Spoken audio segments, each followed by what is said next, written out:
Hello, hello, hello, and welcome to another edition of the Big 12 Mafia Show on the College Football Mafia Network. I'm just reading this headline. My Liverpool lost today in Champions League to PSG. That really sucks. I want to introduce Sidelines Houston Representative Scott. How you doing? I'm doing well, man. Thank you for having me on. Of course, yeah. This low stress. I think everybody's decompressing from the news last week, Yeah. but I appreciate you coming on. We'll talk some Big 12 championship this week. Okay. And certainly, I want to hear your preview about how Houston's going to do. They are the class of the conference, and boy, oh boy, they are loaded. So we'll talk about that, and then we'll also dress back and talk about the ACC. Realignment is obviously still in the air, and I know you have some thoughts about that. So I thought we would touch on all that stuff. Before we get started, let's just do some business. Everybody follow us on Twitter. Just so everybody knows, somehow my billing got screwed up and I lost my blue check on Twitter. So if you don't see that there, don't freak out. It's just I gotta repay for it. So I've taken care of that and that'll be back. But follow us on Twitter. Subscribe on YouTube. Make sure you're following both of us and turn on your notifications so you know when we both tweet out information, news, certainly about either the Big 12 or the schools where we represent or all of college sports for that matter. And yeah, generally just, have fun with us. I think tonight's going to be pretty laid back and it'll be fun to talk about. So, first of all, why don't you introduce yourself, Scott, and kind of tell everybody what you do and what you do for Sidelines Houston. Yeah. I went to U of H. I graduated back in 2019. I actually my freshman year on campus was Kelvin's second year, so it was still in the crappy Hofheinz that no one really went to or cared about.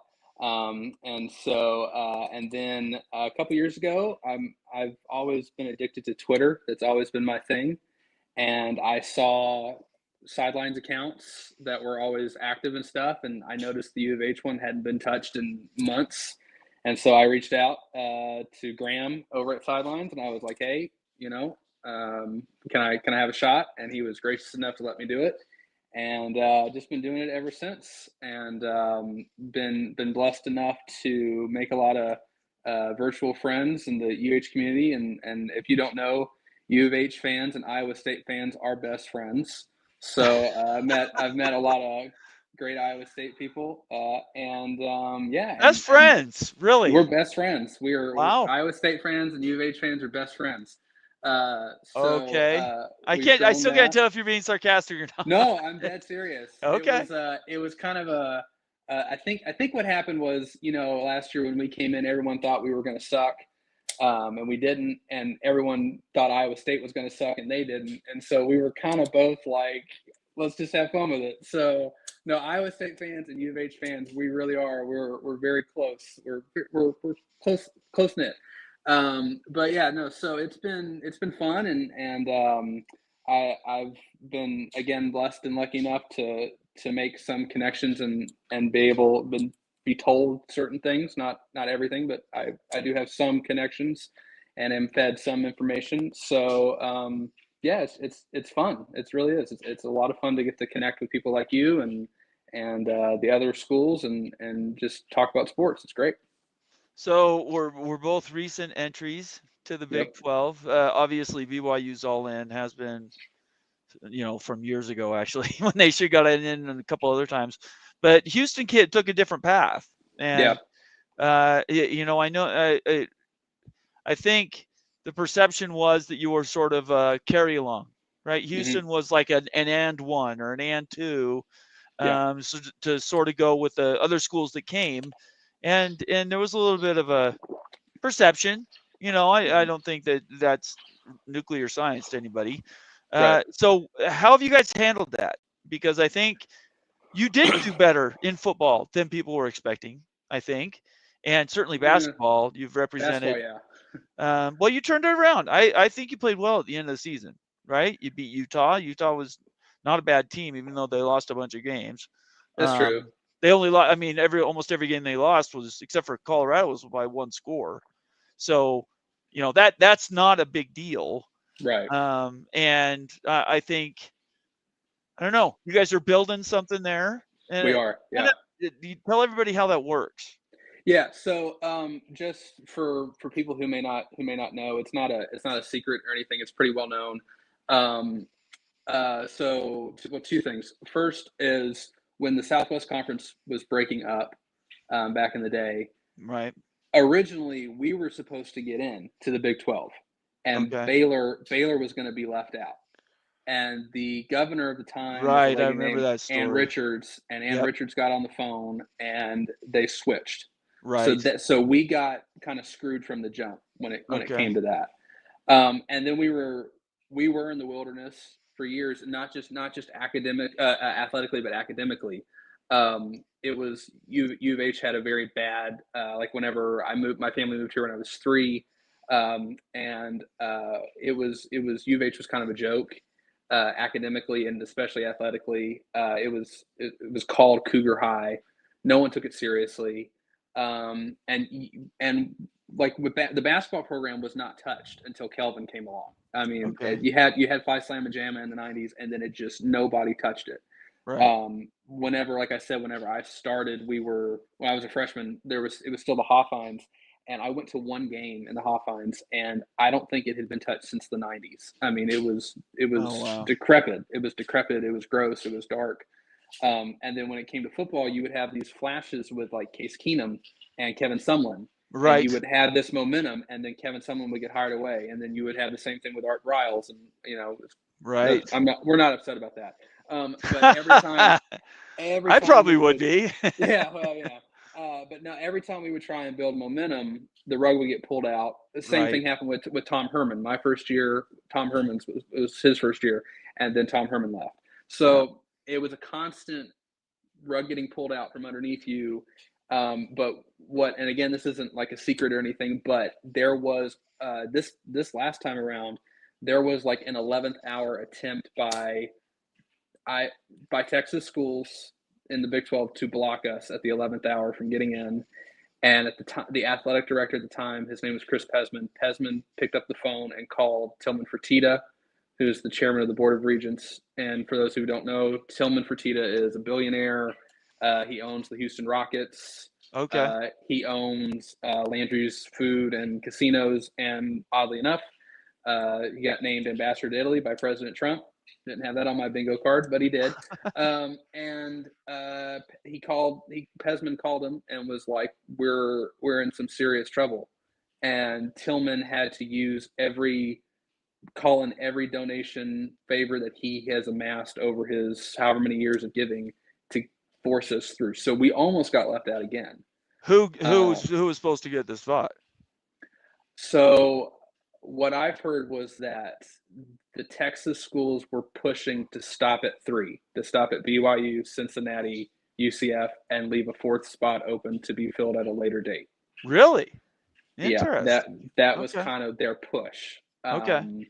From what I've seen and read and heard, I think Tech was fine with us. It was more of a Baylor thing, from what I've been told and from what I've read.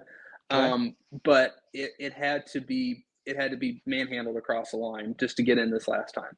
So there's always a chip on our shoulder.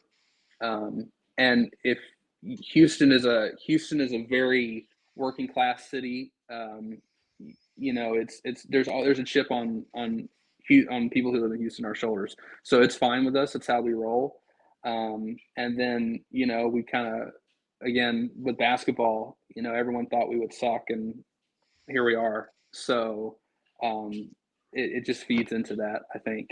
So let's talk about that a little bit, because I find that really interesting. Because in my opinion, right, and now I've covered. It's almost been 3 years that I've covered the Big 12 pretty in depth, and I think Houston has been the one school that has sort of everybody just sort of looks past them, right? Mm-hmm. Basketball has turned into a different thing, Right. but as we know, basketball is not football. Football drives the bus. The money's all with football. Yeah. And you guys have a new stadium, mm-hmm. but you can't seem to fill it all the time. Right. And so people are like, are you all in? Right. And it's difficult and this kind of where I'm very sympathetic is you guys are in a pro town. Exactly.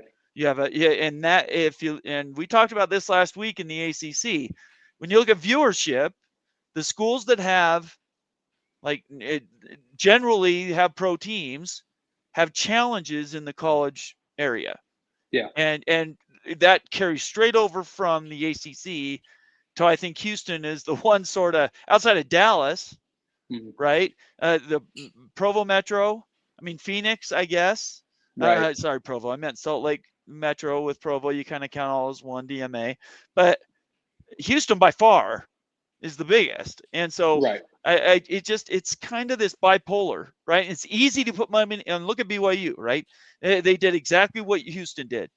Dump a bunch of money, millions of dollars into your basketball program, and that you can turn around pretty quick. Well, you have to have good leadership too. You have to get good coaching, but that's generally, an easier path. Football, that's the question people want to know is where does Houston go for here for everything that they do that isn't basketball? Right. It's Willie Fritz. And when it comes to attendance, I'll say this. You're right. They do struggle with attendance. There's no arguing that, and you're right. It's a pro city, and that's part of the problem. Part of the problem also is even forget sports. And every weekend there's a concert, there's a play, there's a musical, there's an opera, there's something. There's always something happening in the fourth largest city in the country. It's just how it is. Yep. Another thing that I don't know, just on how the off season went, I don't know how much longer we have to worry about this, but the Astros have been on a pretty good run the last decade, right? Well, the playoff baseball is you have the pennant chase and then you have the playoffs right in the middle of football season. Right. The stadium, TD's or Space City Federal Credit Union Stadium, the name changed. It's literally like 2.5 miles from Minute Maid Park. So if there's a playoff baseball game going on in the ALCS or a World Series game, I don't care how good U of H is. You're not putting 40,000 in that stadium. People are going to be watching the World Series. It is how it is. So they do have to. I mean, Willie Fritz was asked this about a month ago. He did an interview, and he was asked basically what you're asking me, and he said we have to win games, and that's what they have to do. They have to win games. And I'll say this, and I know if you follow me, I've been a broken record about him, and he's gone. So it is, it's gone.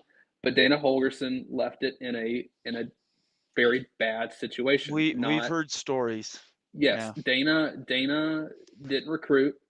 Yeah. He just didn't. I mean, I forget when Willie came in last year, I think they had less than 10 commits out of high school for last year's recruiting class. Yeah, he just didn't recruit. So it's not as bad as, I don't think it's as bad as when Kelvin came here, because you're right, they have the stadium. When he came here, they were just starting to build the football ops building, and that will be done in August. So they will have that building. But you got to win games, you got to win games. And when you upset Kansas State, that's great. When you upset, I say upset, TCU wasn't great, but I think it was an upset to go up there and win. I mean, that's good. That helps, lay the groundwork. But this year, you look at their schedule, I think they can get a bowl. I really do. That's good. And if they can get a bowl, and if you can get a bowl in your second year of basically a total rebuild, that's a win. Yeah, I would agree with that. And I'll say this: his first year, I consider it a win, because Dana Holgerson in year 5, his last year, he went 4-8. Willie Fritz first year went 4-8. Yeah. So he matched in year 1 what Dana did in year 5. I consider that a complete win. But now you got to build on that. And he's bringing the kids in. Connor Wegman coming in from A&M, quarterback from A&M, huge get. I mean, he 5-star kid out of high school, just plagued by injury. I mean, that's a huge win for the coaching staff there. And then Keyshawn Henderson being committed. He's a 5-star quarterback. He was, a lot of schools wanted him, I believe it was to be a wide receiver off the top of my head, and maybe in a different position, but he wanted to be a quarterback. and Willie Fritz and Sean Bell, the quarterback's coach, basically said no, everyone wanted him to play this other position, and he was like, I want to be a quarterback. And Willie Fritz and Sean Bell were like, we see it. We believe in you. We want you to be a quarterback. And he committed, and now he's a 5-star. But now you have Alabama's coming after him. Yep. You got everyone coming after him. But if you can hold on to him, if you can hold on to him, yeah. And Wegman has 2 years of eligibility. So, if Wegman has a good year but isn't good enough he wants to come back because of his draft, maybe redshirt Henderson and go from there. I mean, the pieces are lining up, but they have to win games and they have to follow through. And I'll say this, if they win games, people will show up. And you can say it's fair weather fans. It's not. It's the 4th largest city in the country. When you're competing against the Astros, the Texans, the Rockets, Yeah, the you used to have so much. You there. have to win. If you win, people will say they're winning. I'll go. If Okay. you're not winning, there's 68 million different things for you to go do. So that's fair. They just have to win. That's all they got to do. They win, and I really think they can do it. I really, really think that. But they have to. They got to hold Henderson, and they got to get some wins. And if they can do that and build on it, and that ops building is fantastic. I mean, it is beautiful. It's beautiful, state of the art. The building that they've been in is, I wouldn't say crappy, but it's dated. So having a football only building is also a ginormous step in the right direction for them. Right. And I will say this about the Big 12. You have opportunity, right? Yeah. This is easily the most competitive. There's not even a question. It's the most competitive conference in America. And you can have teams completely flip the script from one season to the next. You're just one recruiting class away, right? You just have to get the right people in. We'll talk more about the recruiting in a second. Let's get some shout outs. I'm still looking at this offsides for Liverpool. That's really pissing me off. All right. Let's get to some shout outs. Nathan Campbell, first in the house. Good to see you, Nathan. Says, hi, guys. Stormy Cyclone checking in. One of our valuable members. Appreciate you being here, Stormy. March Madness in ACC. Who's your first 4 out?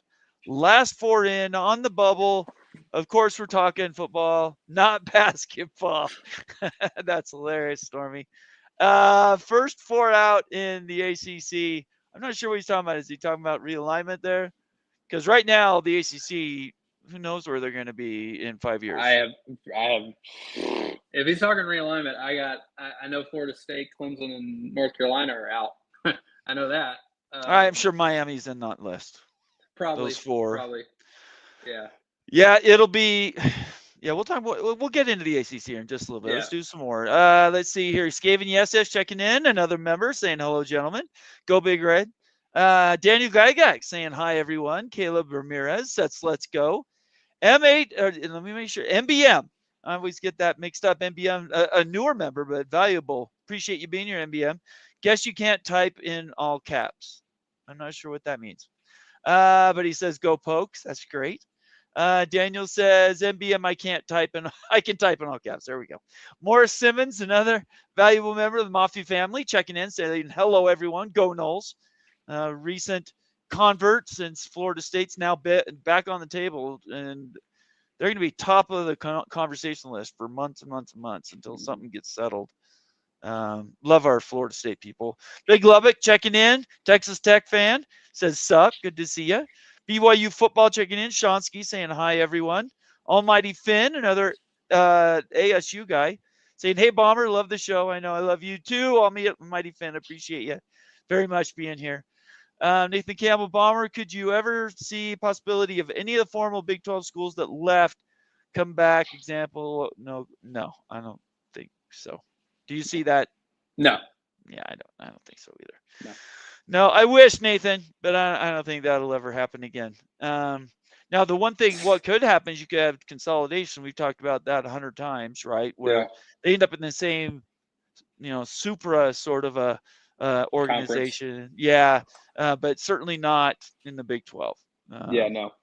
Not unless, like, maybe private equity comes in, buys the whole thing, for $8 billion, and then turns around and buys the ACC. I don't know. I'm just throwing out stuff. Conundrum saying Rice to the Big Ten. There you go.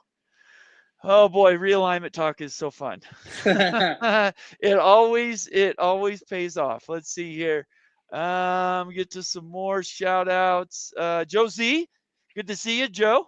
Feinbaum ESPN said FSU is cheeks. Yeah. Did you see that Feinbaum article or your interview or whatever it was where he came out and said Florida State and Clemson don't deserve I SEC or did. Big Ten? I did see that. I mean, it's Feinbaum being Feinbaum. He's going to stir the pot whenever he can. He is. I remember Feinbaum also made a crappy little comment when we hired Yormark about something along the lines of, "I'm surprised you can get away from a Jay-Z concert." It was something like that. Right. And Because of the Rock Nation stuff. Because the Rock Nation Yeah. stuff, and that worked out well. So, but with Feinbaum, he's always just trying to stir it, I think. And then I didn't know this till I don't know, maybe it was a few months ago that Brett Yormark has a twin. I knew that. And they are uncanny together. They are. I saw it. Well, I didn't know he had a twin. And one day I saw this news. He popped up on my feed from somewhere, and there he is talking about Rock Nation. I'm like, wait a second, what? You're wearing two hats? What's going on here? Yeah. No, I was way confused. Uncanny. Yeah, it's uncanny. I had no idea. I was completely lost there for a little bit. Let's see. And that's it. All for new ones. Joe Z agrees with me. PSG got lucky. I don't know. They're really good. I don't know if you follow soccer at all, but PSG's team is very good. So I actually am a shareholder of Manchester United. So. Oh, jeez. So have you been seeing my tweets the last week? I have. Or so? I have. Yeah. Oh boy. Yeah. Talk about, a story. Look, Liverpool went through that for 30 years. So you guys are only what, 12 or 13 years into this? Yeah. Did you see that interview? Did you see Jim Ratcliffe's full interview? I did not.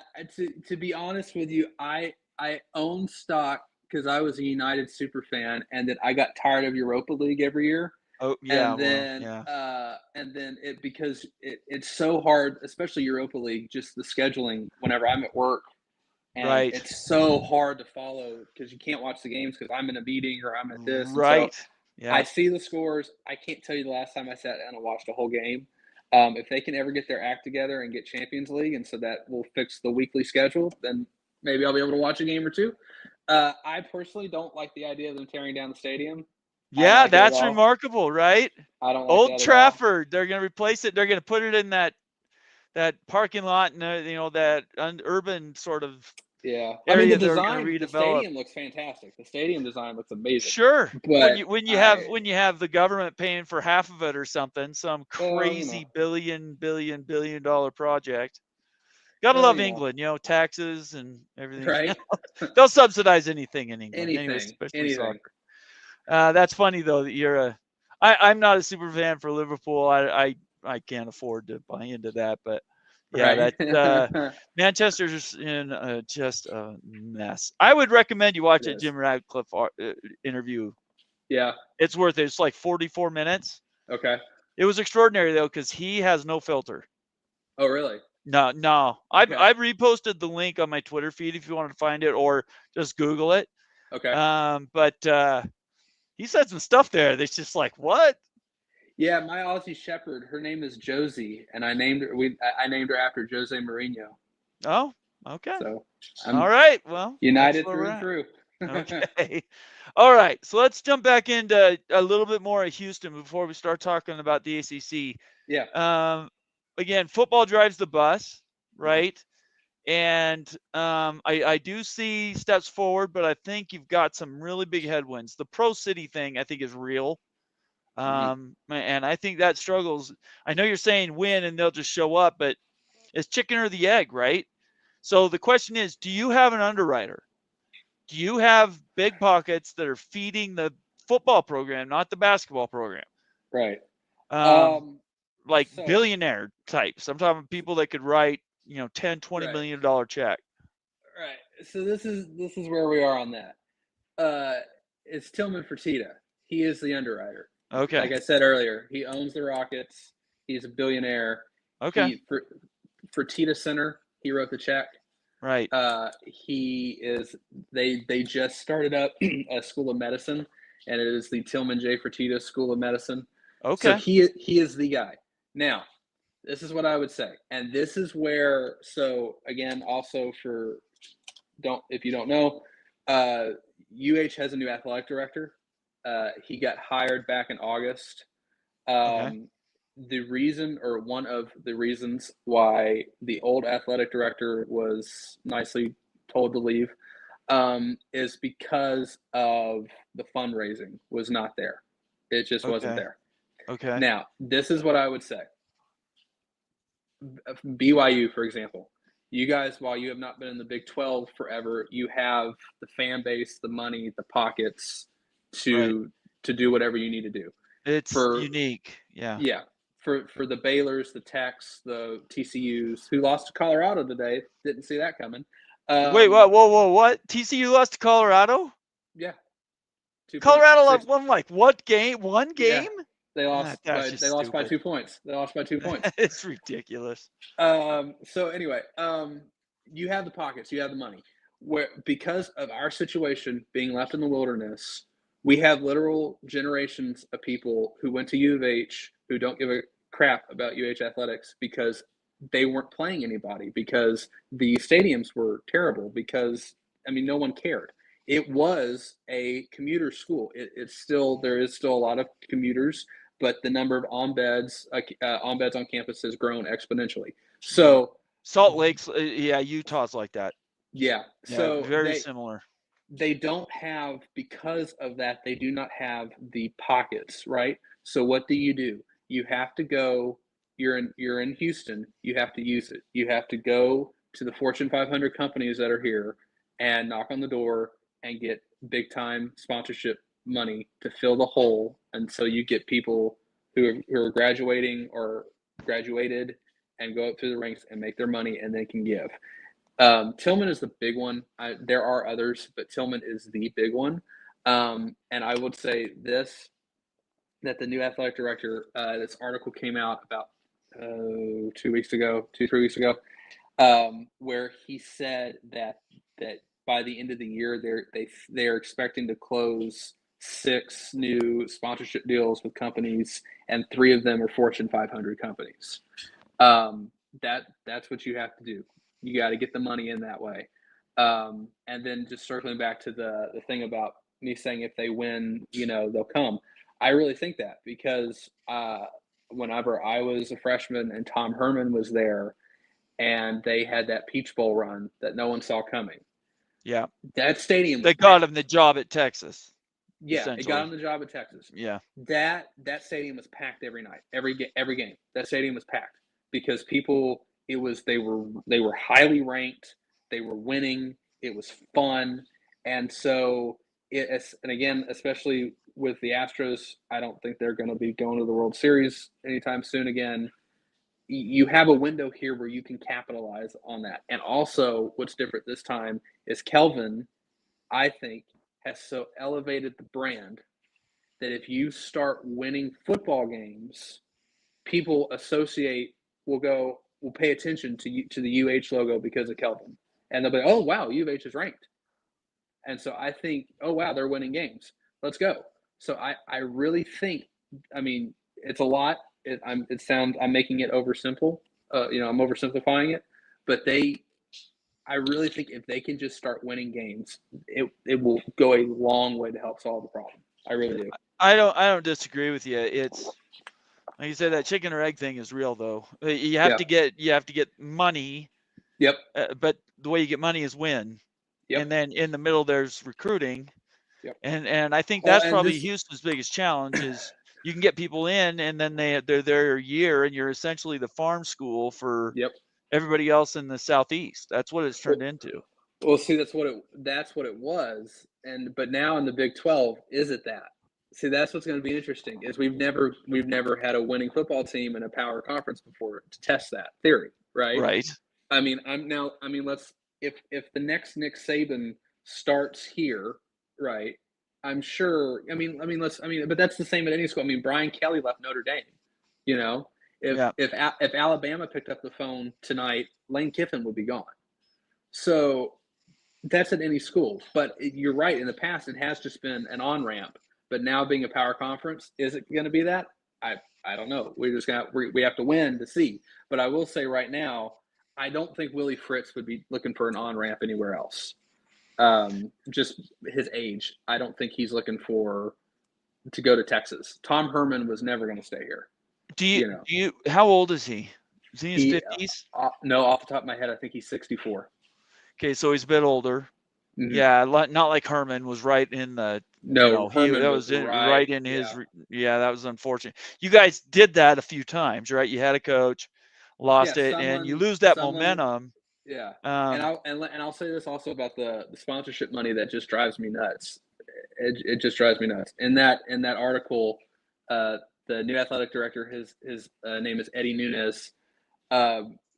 He was quoted as, and it's not an exact quote, so don't at me, but he was quoted by saying something like he had asked some of these companies, like, just out of curiosity, why haven't you sponsored UH athletics before? Just curious. Okay. And their answer was basically, we could never get anyone anywhere near an athletic director to sponsor. And so I don't know what was happening. That boggles my mind. And I don't get it. But we have the person now. He's knocking down the doors. And if you can get 3 Fortune 500 companies in by the start of football season, and then you get the private equity money coming in, the money issue is going to be fixed. It'll be fixed. Well, I think there's signs, mm-hmm. And this is what's so interesting. I hope to do more of these interviews. I want to do somebody with Cincinnati. I want to do somebody mm-hmm. with UCF.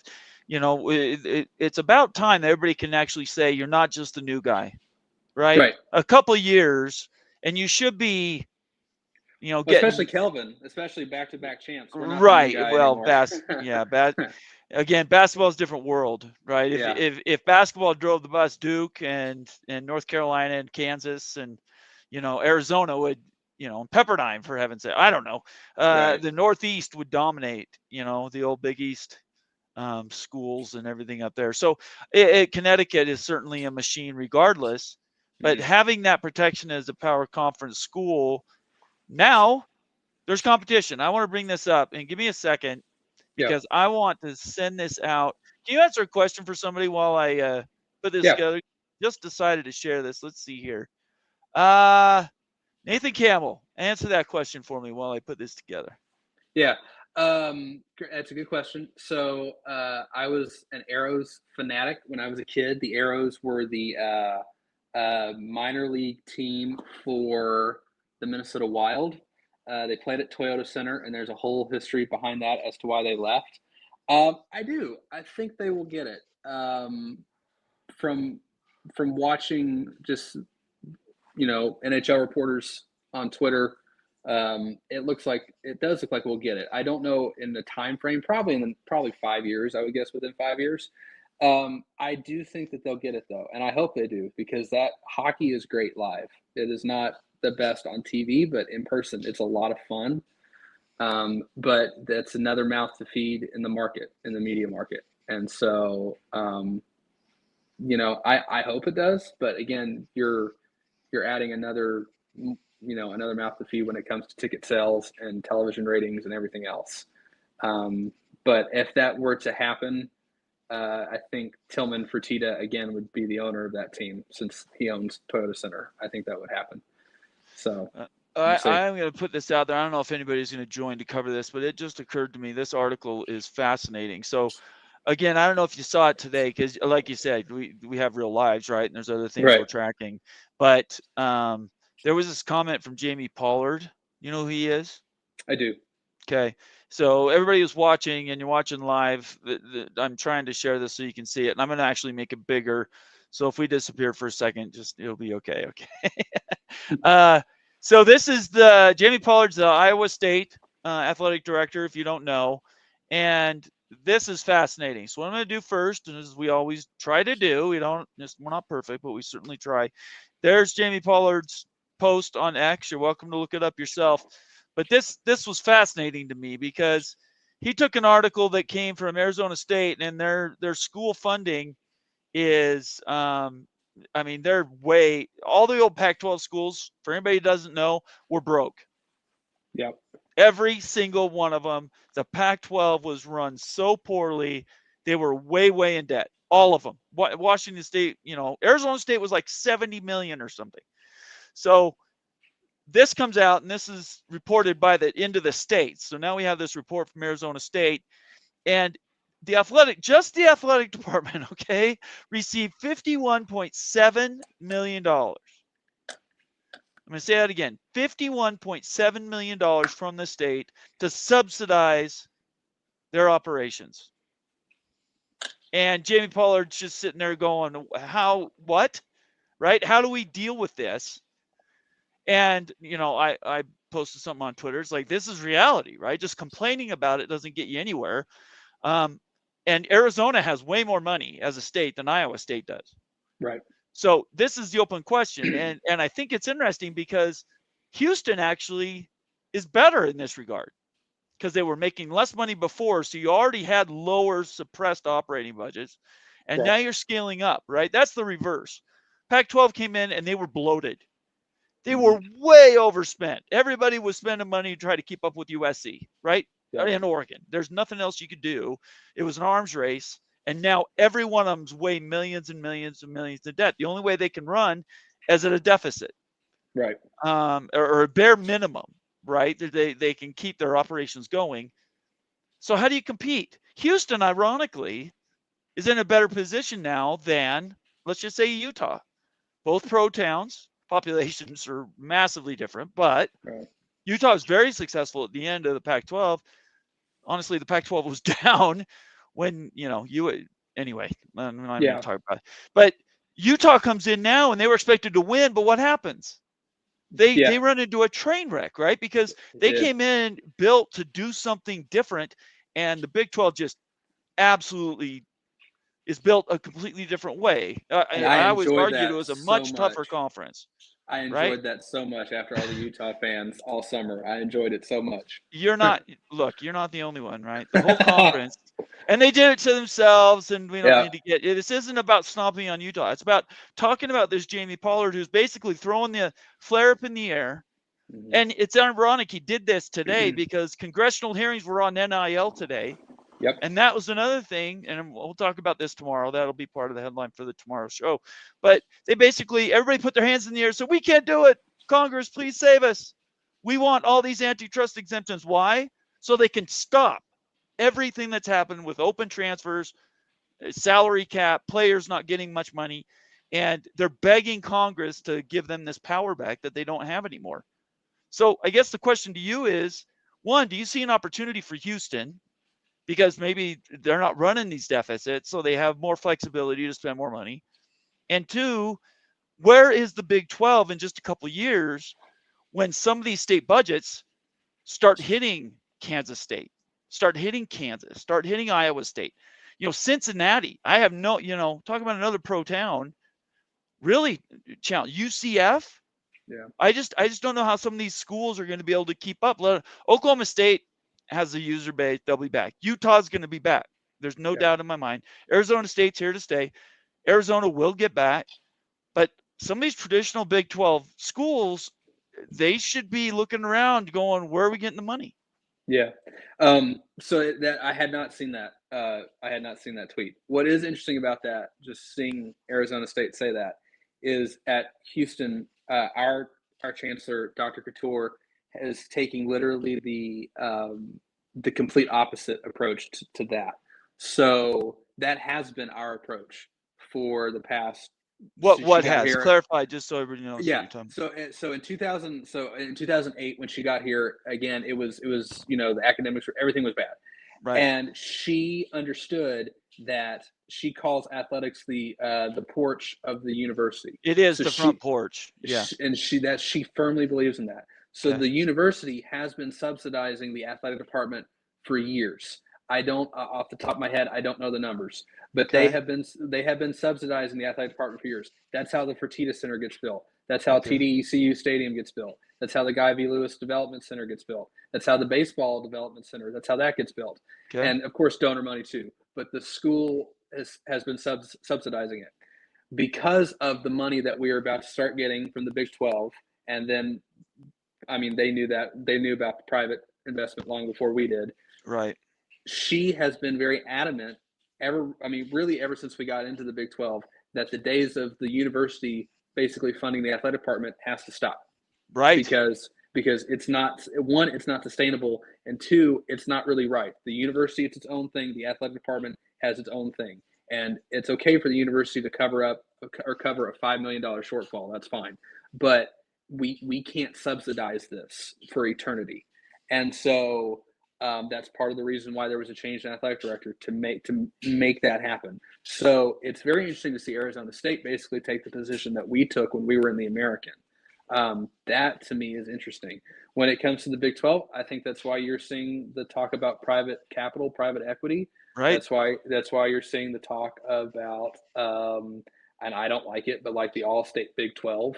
That's why you're seeing that's why Yormark is doing this, because he knows the schools need money. And they obviously do. Now, what I think will be, Big 12 will never catch the SEC. No, that ship has sailed. The Big 10. Nope. It's done. Nope. But if the ACC dies, then that's more money for the schools in the long run, in the long haul. That's I more don't money think for the the schools. ACC is going to die, to be clear. You do or don't? I do not. I think the Okay. conference will continue to exist. It's not going to have the power brands in it, though. Okay. Well, even still, in that scenario, then again, it's not going to. That's in the long run. That probably be more money for the Big 12 schools, Right? Because you'll be able to charge more for your contracts. The ads will be better. Yada yada yada. So, but the money thing, that is why you have the private equity, you have the private capital, you have all that. It's because they understand they need money. They gotta get every dollar out of every stone they can. Right. And so. Again, I don't like the idea of like the All-State Big 12, but I understand it. I get it. I don't care. Why do I care with the conference? No. Look, across the world, the United States is really the only. The NBA is even doing it now, right? It's going to be it's going to be in baseball pretty soon, because those teams are running out of money left and right. There's only like 5 that have any money, and soon you'll see patches on NFL uniforms. Oh, the patches! I don't care about the patches. I'm talking about. Yeah, but that's naming rights. You're selling naming rights, though. That's the whole point. Yeah, that I don't care, but like the idea of actually changing the name of the conference to like the All-State Big 12, I'm like, I don't like it. That's interesting. That's interesting you say that, because look, we're not. We can't claim Big 12, right? We could we've been here and we're active for a couple of years, but honestly, naming rights. Who the hell are we to care? I think it cheapens it. Is my. I think that's paternalistic. I don't think that matters anymore. I appreciate your opinion. I love disagreeing with people. Mo and I disagree with all the time, so it's okay. Yeah. I get it. I understand. I totally get it. Traditional, power school conferences don't have, but it's coming. Yeah, if it gets us a lot of money, then it'll make me feel better. I'll sleep better. It's inevitable. Well, if say every school got $1 million a year, I'm not saying that would happen. Yeah. But if you could get subsidized $1 million a year, I think everybody, okay, cool, right? I haven't, and maybe I missed it, and if I did, I apologize. Has there been any talk about how much money the private capital there may be? have. I haven't caught it. If somebody's watching in the comments and how much All-State Big 12 was going to subsidize, I don't know. I know this. Liverpool. About how much the private capital is going to be. Oh, you mean the investment? Yeah. There have been numbers floated. I don't know. Yormark, I think I heard. Well, see, this is going back. I apologize. I should have been more prepared for this question. I think the first number I heard was somewhere around 3 or 4 billion. Oh, wow. But that's over you're talking a decade, years. Right? Yeah. You're talking a long, long time. And there's a lot of schools that don't want to be tied to the Big 12 for more than a few years. Certainly, I think everybody's now looking at 2030 naturally, because this ACC mess and everything. So I don't think anybody's going to sign a private equity deal longer than 3 or 4 years. But even in 3 or 4 years, you could do a lot with that money.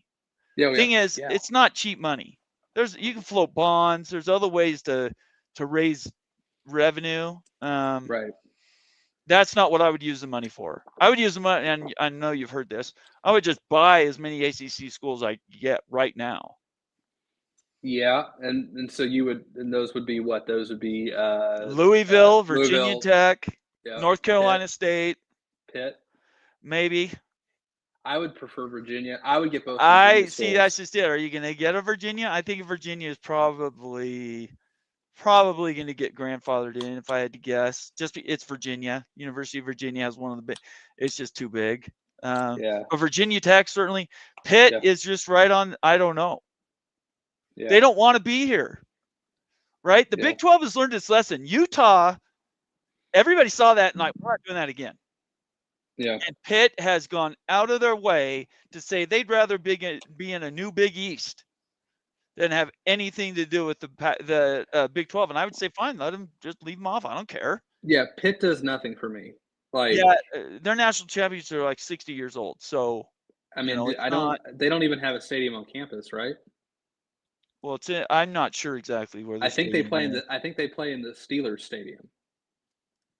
I actually don't know. I know they Yeah. used to have a stadium Okay. because BYU played them once up there. So I don't know now though. I honestly I can't. Anybody who knows Pitt, Steve Ohio, Florida, I think is watching live.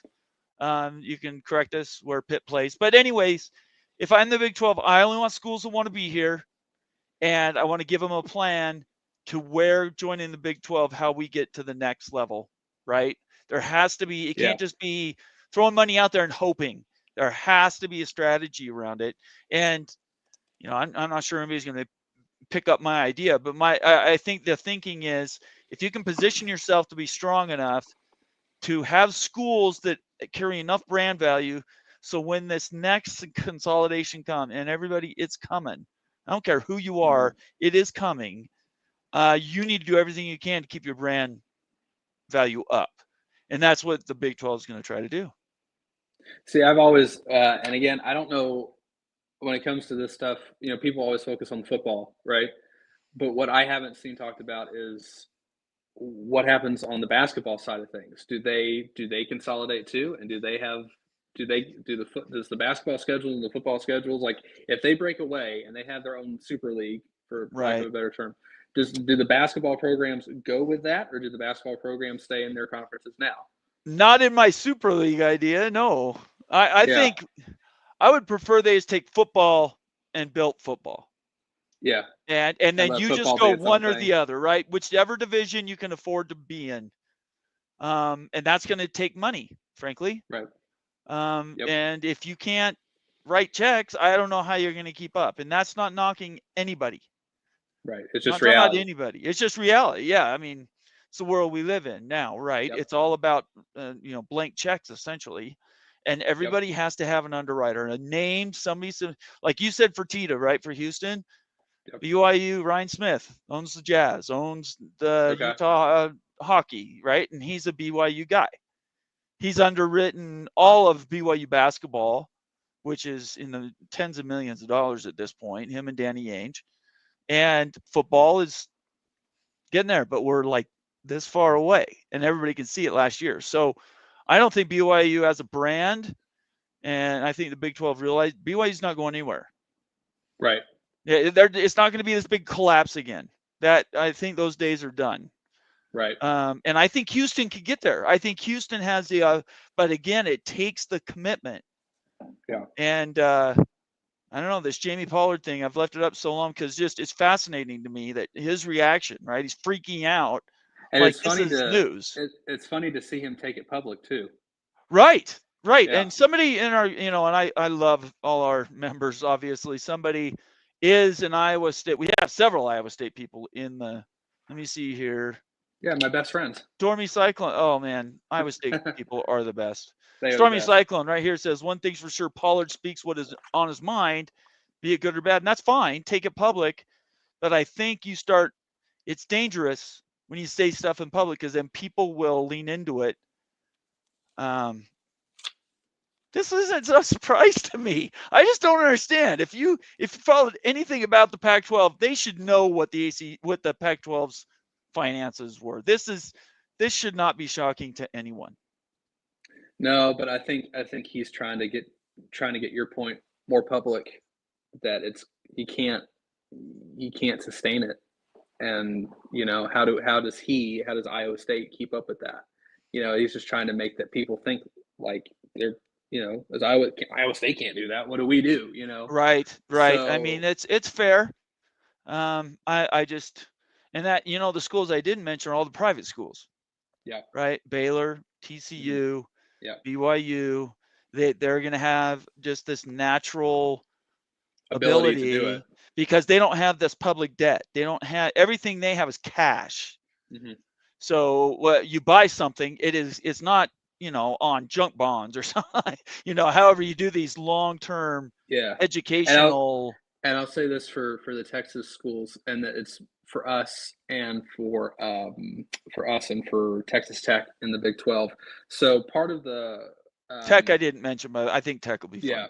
Yeah. So, but there's a and I'm spacing on what the fund is called, but there's actually a fund in the state of Texas that only Texas and Texas A&M have access to when it comes to state money. Okay. And so that's part of the reason why, I mean, a lot of, they're good, they have donors, yada yada, but also they get a lot of money from the state.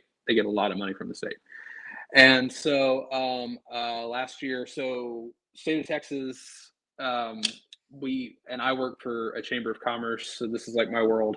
State of Texas, when it came from COVID, state of Texas has a lot of extra money. We have a lot of extra money, and so part of that extra money is Couture. I don't know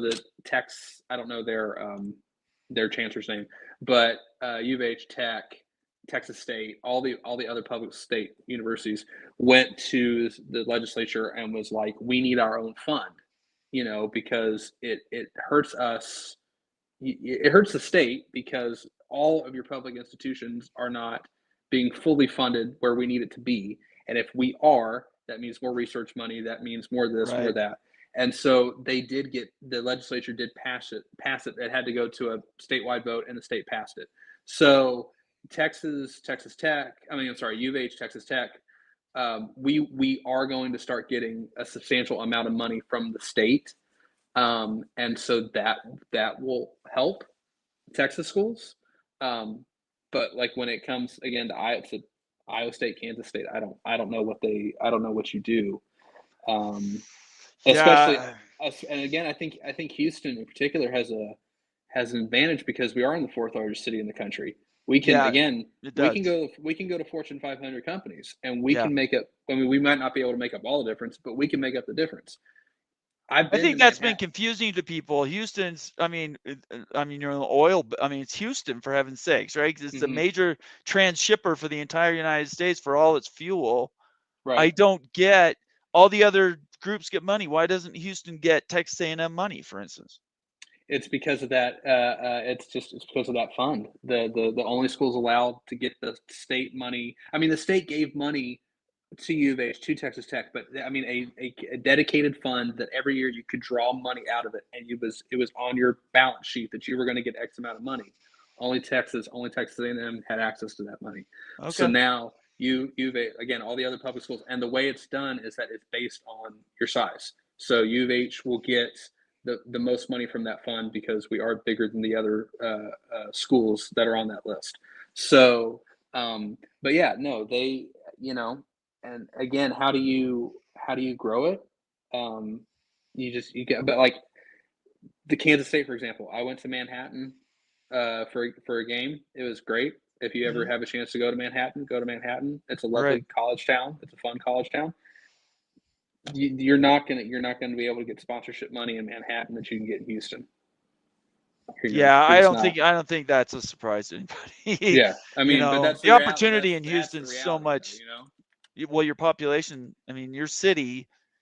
You're mentioning entire states that don't have the same population as your city. So, of course, their tax base isn't the same. They don't have massive amounts of oil money going even through your state, right? At some point, you might even be able to, if you could just skim off just a little bit of what's going to Texas and Texas A&M, you guys, you and Texas Tech would be, So it is interesting. Everybody's sort of scratching their chin, going, I wonder when Houston takes advantage of that. But I love all this. This is fascinating to me because I think As the Big 12 goes, I think it's not trickle down; it's really trickle up, right? Right. Because the Big 10 has nowhere to go. Big 10 No. they just pick up schools or they don't. There's Right. no middle ground. Same with the SEC. They either take schools or they don't. Whereas the Big 12 can do this flexing and still has this opportunity to pick people. Now, what do you think of this idea that ACC in some way, shape, or form takes in Big 12 schools? I mean, I don't see it Right. because we're stable. You know, That's yes, I agree. Jamie Pollard may go out and take a shot at Arizona State on Twitter, but we're stable. Yeah. And so, again, I don't know why you would go sign up for a conference that we all know the biggest. I mean, the biggest brands are best to leave that conference. Yes. So when that happens, right? I mean, who's going to be the figurehead of the ACC when those schools leave? Yeah, there's no. I just wanted to ask the question because people ask on Twitter. I know, I see why it. can't I we see just? it. And I don't personally, and I know, I don't think Kansas will. I don't think the Big Ten wants Kansas. If the Big Ten wanted Kansas, they would have been gone by now. I mean, their football's not great, right? Their football's, yeah. Their basketball is having, can Yeah, Bill but their Self basketball kind of, brand is like 1 or 2 in the nation, so you can't but if really. right, but if this is like the start of the end of the Bill Self era, and they Yeah. start going down, if they start going through what North Carolina's going through right now, where North Carolina's basketball brand is great, but they're crap, right? Yeah, So then if North this is Carolina's the having start, challenges. right, if this is the start of Kansas's, maybe not their brand, but I mean, every coach has their last game. If this is kind of Right. the end of Bill Self's kind of era, and they have to build it back, it could happen in a year. It could happen, they could build it back in a year or two, obviously. Right.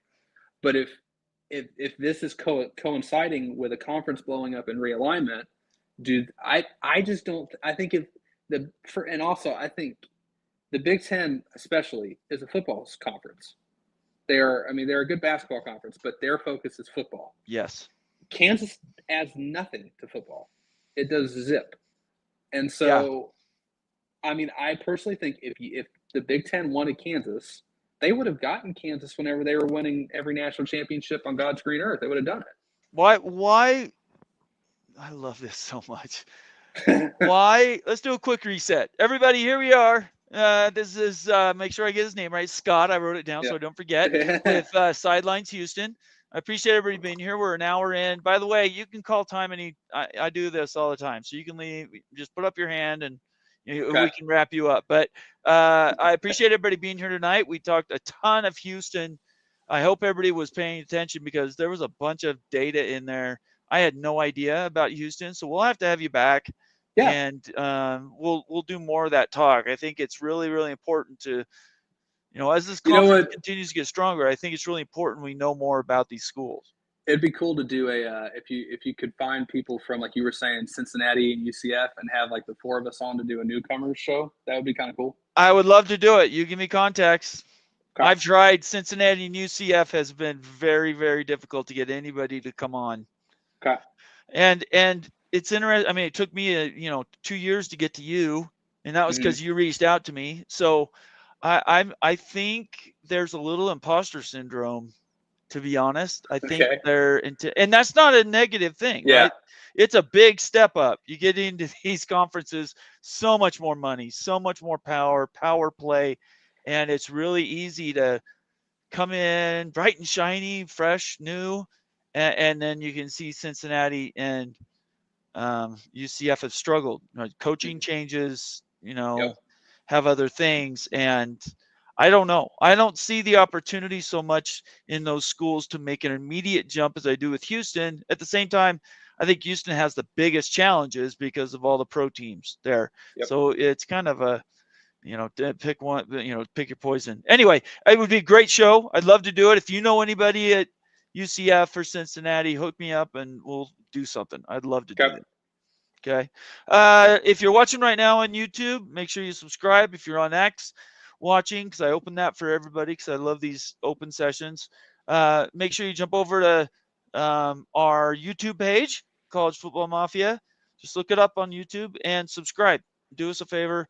I know we put out fantastic content. We have a bunch of stuff, individual videos. Wild Ute University, who does the best in the business. You're not familiar with us. I'll really quick just as an introduction, I'll bring up just what our individual videos are. Membership videos are coming out more and more all the time. Utes put a couple of these together. This private equity 101, how the Big 12 can cash in, is fascinating. If you're a Big 12 fan, just become a member just to watch that one video. It is amazing. And there's some new stuff coming up. I want to make sure I read this right. On Thursday, Ute and Moen will be kicking off, and I want to see if I can get the title of this thing. Wild Ute University, he's talking about the Carolina Reaper. So he's going to be talking ACC. I'll have to get the title of that. In fact, I'll ask him right now. What is the title of the show? I'm sorry. This is live TV of the show. And Moen will tell me that, and I'll read that. Anyways, these videos, Mountain West, we cover Pac-12, everything that is college football and basketball. Basketball season. We talked about that a little bit earlier. Make sure you follow us. Follow Sidelines Houston. Certainly follow Scott and get involved, and make sure you subscribe to his tweets and our channel as well. And we'll just keep this thing going. It's been a lot of fun. Been here a couple of years, and we're just getting better and better.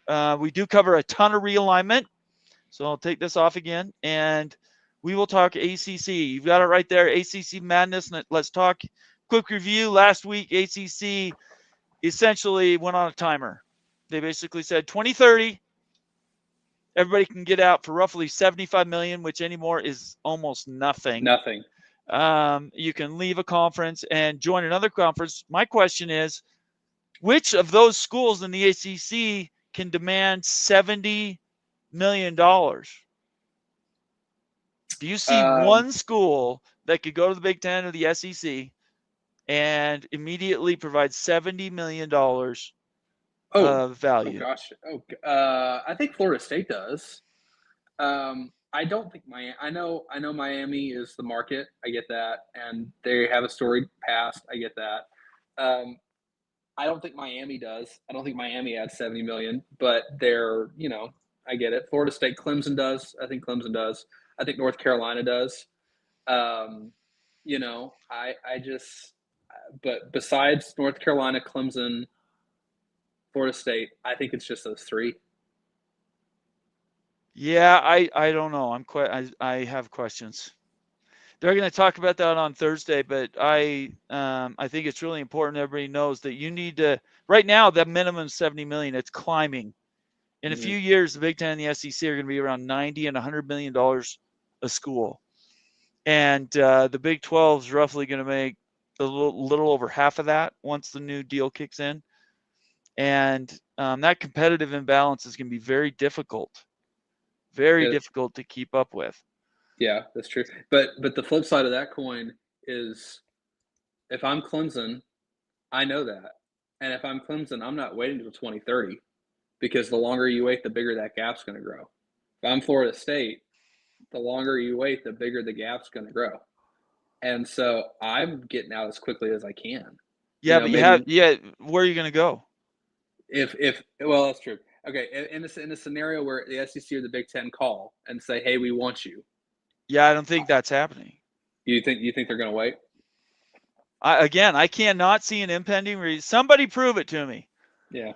And, I've got, Kerry Go-Knowles is watching. I have a bunch of Florida State people that are absolutely valuable to our brand, College Football Mafia, and I very much value them. We picked them up last year when Florida State was in play, and now they're in play again.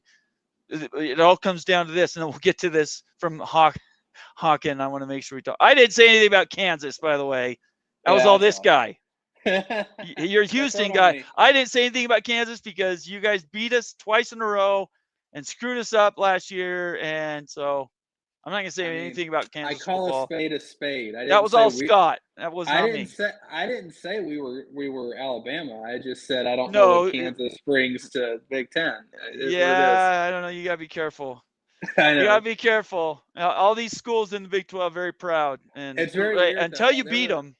there were lots of Kansas fans in my mentions last year, and they've just disappeared this year. It's really weird. I don't know where they went. So I guess They'll be back when they'll football be back. season. Yeah, they'll be back. because they have a winning streak over your school, and I don't Yeah, say they'll be anything back. because they've beat us 2 years in a row. So until we beat them, I'm not going to say anything about Kansas or Kansas football. So yeah, to all the ACC people who are watching right now, and I know I've got a bunch of them, and we'll get to comments in just a second.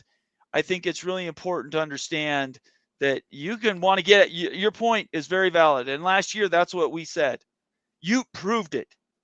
You absolutely, with numbers, proved that the schools that are in the ACC that do not move to one of the other, the SEC or the Big Ten, every year are falling behind X number of dollars. And I can't remember what all those were, but being the statistician he is, he's like, every year you're losing money. So you need to sell yourself to the Big Ten, sell yourself to the SEC. Well, what did we find out?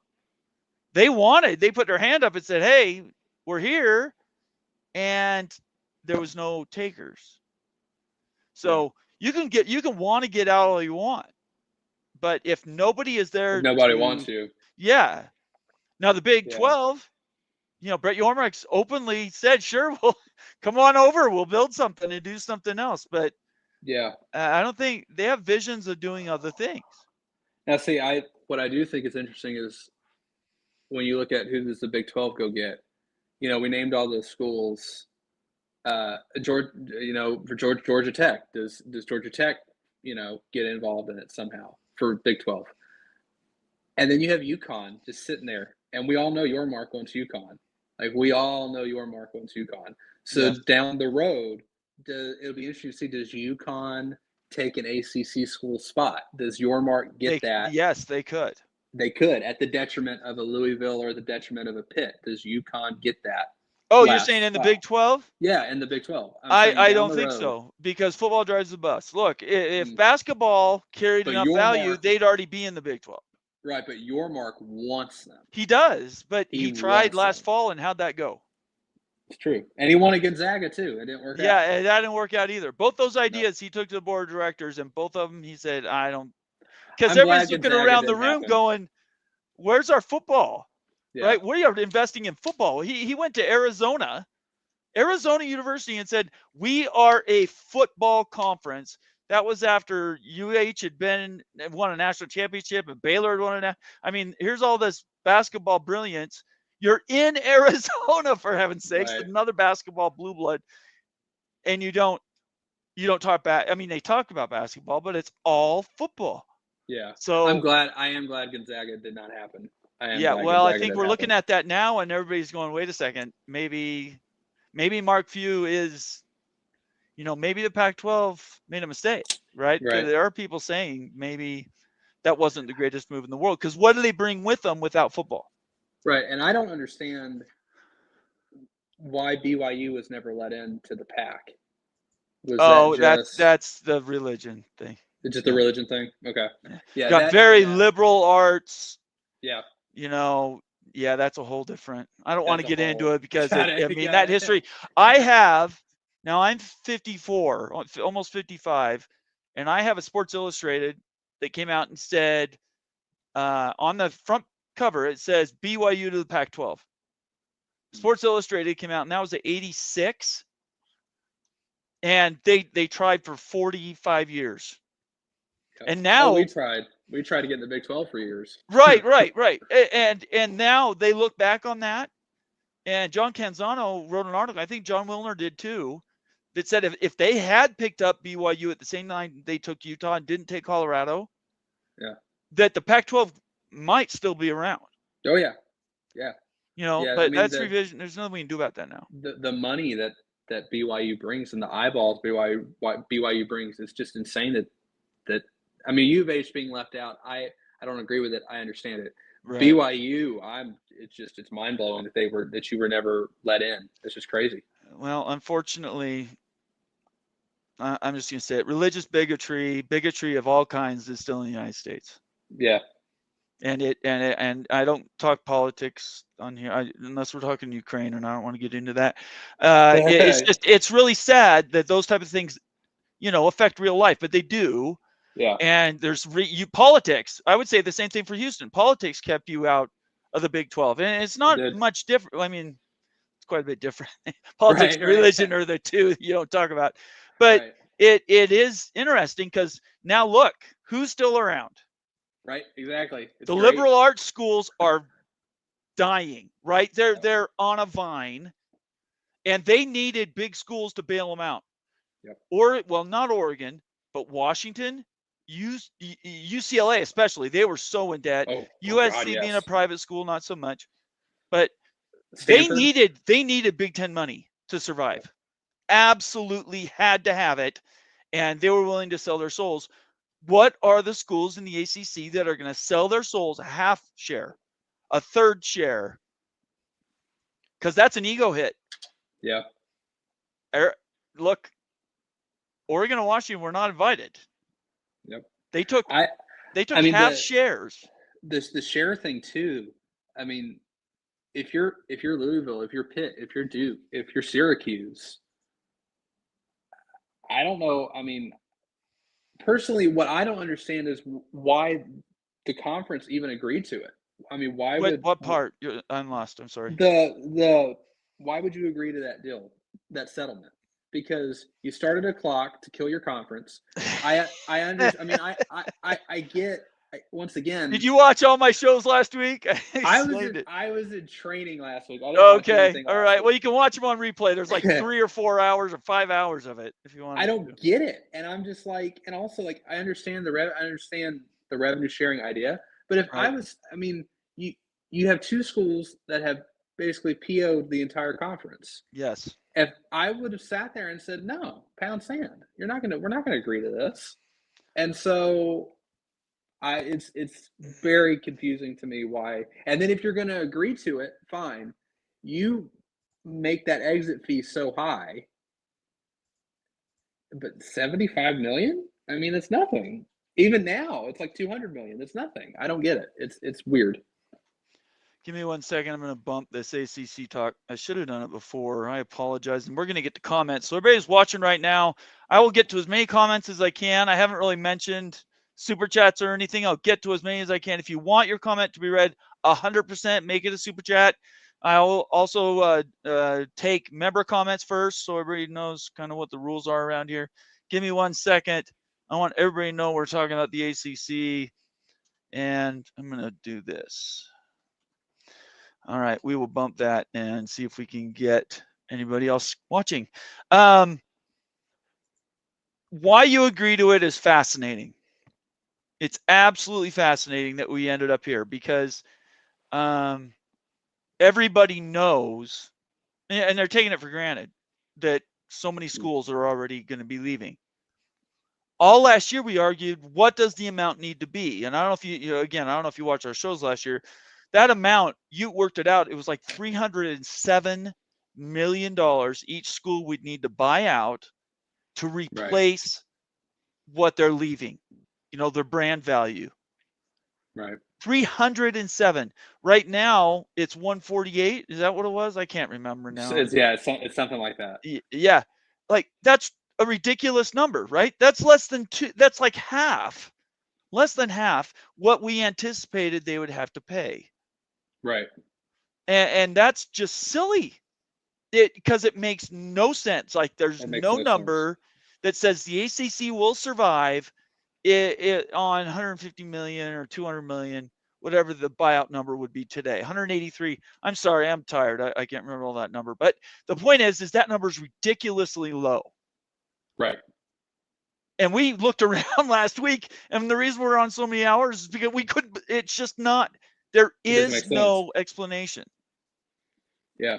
No, it makes no sense. And I mean, again, if you're a Louisville or a Pitt, I mean, I don't know how you're not looking over the Big 12 right now. Well, the Louisville is. We already know that. Yep. Yeah. I mean, but again, does Louisville do anything for you with the idea of adding Louisville to the Big 12? Oh, absolutely. Really? Yeah. We worked it out. So Louisville, and I do this. I apologize, everyone. Georgia Tech is the school I always forget when I'm breaking down schools that the Big 12 should pick up. If Georgia Tech's available, that I think they'd be fantastic in Big 12. North Carolina State, Virginia Tech. So who's left out? Boston College, Wake Forest, Syracuse is a tweener, and now you have Pitt. Whoever says, you want Pitt for the backyard brawl? That's huge. That's merchandising. That brings in money for the conference, but they don't want to be there. Right. I mean, I would take Duke. Duke, another wonderful brand, but basketball doesn't drive the bus. Yeah, but still Duke, though. I get it. The brand of Duke. I mean, but the brand of Gonzaga, brand true. value is number one. That and DMA. I 100% agree with you, right? But the brand value can only take you so far if you're not all competitive, all sports. And I say all sports, basketball and football. That's true. So it's a caveat. It's a little asterisk, right? Asterisk. Brand is fantastic. Like Duke is like amazing at basketball. Yeah, but I mean, Boston College, no. Wake Forest, no. Yeah, they're rough. No. Yeah, they're rough. They're rough additions. Yeah, they really are. They're just. Nathan Campbell's reminded me of 165. Whatever the number is, it's like ridiculous low. 165 million. Let's get to some of these comments because these are fascinating. We're gonna go backwards just so everybody knows. So if you posted earlier, I'll get to as many as I can, but we're talking right now. So let's talk about some of these. Jack Matheson, welcome to the show. I appreciate your comment. Please subscribe. Follow us both on Twitter and subscribe on YouTube. Louisville would be a perfect fit for the Big 12, 100%. Yep, they bring the brand value, and they want to be in the Big 12. So it's true. Devil Frog, the original, the OG of OGs, Mafia guy. He and I came up with Mafia on Twitter. TCO crapped the bed in basketball this season. Time for Frogball. Yeah, I'm stunned. I still can't believe that. I saw it on Twitter and I thought it was a typo, and I went and looked. And I don't even know what to say about that. And I have no idea what to say. I had it on my iPad when we were talking. Kansas State only beat Arizona State by 5, so that was a close game. I will say this, and I think Houston actually was a 1-1, right, to win the Big 12 tournament. I will say this: winning the Big 12 tournament does nothing for you if you've won 27-3. It does nothing. Right? It does absolutely nothing for you to win that conference tournament. In fact, I say lose in the first round and get 5 days off or whatever. I say that every single year, and I get torched in my comments every single year, and I'm okay with that. You don't throw the game, but do you go balls to the wall to get a rebound? No. Injuries. I mean, everything. Because what is it? The double bye. Does Houston have a triple bye? Do they play Friday? No, they play Thursday. Okay, so Thursday's the first day for everybody then. Yeah, they play Thursday, but because of that Colorado game, they're either playing Colorado or West Virginia. So they could have the second stringers in and essentially win those games. Well, West Virginia is good. I saw West Virginia live, and if they get hot on a hot streak, be careful of West Virginia. Now I was looking at it. Interestingly, if we win, we could have to play BYU in the I believe it's the semifinal. Yes. Quarterfinal, semifinal. Yeah. That would be a game. But again, I think go nuts for it. I think BYU would try to win that game. Oh yeah, BYU. Yeah, I mean you're in the tournament, but you're one of those teams that you're in the tournament, but still like winning the conference tournament would be a feather in the cap. Well, right now I think they're a solid 5 in the last I saw. If they won the tournament, they could jump as high as a 4, which would be absolutely crazy considering on how the season started in the Big 12 and where it was trending. So, I'm glad we played you early. I'm glad we basketball. Played you early. Okay. Thrilled we played you early. Yeah. You didn't want to catch us at the end of the year. Right. Yeah, they played. You're a 5 right now. Joe Lenardi, right? He's got us somewhere in there. I don't know who did the latest, but 5 is great. I think the last I saw they were up against George Mason or something. Liberty. Yeah. And I posted that on Twitter. Yes, please let it be Liberty. I don't want Drake. I don't want any part of Drake. They're the type of teams. Drake. Yeah. BYU lost to Duquesne last year, and it was just, oh, geez. I remember that game. Yeah, it was brutal. Daniel Gygax, guy He's actually a contributor on the channel. He took me to the BYU game. I really appreciate that. Replying to Kerry Go Knows, going independent was tough. You need to figure out a schedule and media deal. I imagine he's talking about BYU. And what happened to men's basketball and women's basketball and other sports? Independence, if you're talking about for the ACC schools potentially buying some time, like taking your idea, buying themselves out now and trying to bridge, that 5 years on their own, independent, I would just warn everybody, it's Don't do almost that. impossible. Don't do that. BYU is extremely unique. Yeah. Like 1 in 135 for football. It just, I'm not saying BYU is better than anybody. I'm saying to be able to put, Right. they spent $50 million on a multimedia center. They built, ESPN uses all their broadcasting stuff when they come to the campus for football and basketball, all sports. They use BYU equipment, right? That they bought and paid for all that stuff themselves. And it's all private funded too. It doesn't come from, dollar doesn't come from the church. So anyway, yeah. I think Daniel's right. Independence is not the answer for no, ACC. we went independent after the Southwest Conference, and that was a complete disaster. Don't do it. Yeah, it's not good. Stormy Cyclone again says, Devil Frog, you were right. It wasn't politics, it was Texas. Also responsible for Mizzou, A&M, Nebraska, etc. I'm assuming he's talking about the old Southwest Conference and the Big Eight. Yeah, I mean, if he's talking about if he's talking about not letting UH into the conference, it absolutely was politics for U of H. Maybe not. Yeah, I have no doubt about for it. U of H, it was. I actually knew the story about the getting left out by Governor and Baylor. I knew that. Yep. Tells you how big of a story it was. Yeah. Go Black 45, another valuable member of the Moffitt family. Appreciate you so much, Go Black 45. Love your name. You know that. The settlement just proved Boston College, Wake, Duke, Cal. We didn't even mention SMU, Stanford, and Cal. Oh God, I forgot about them.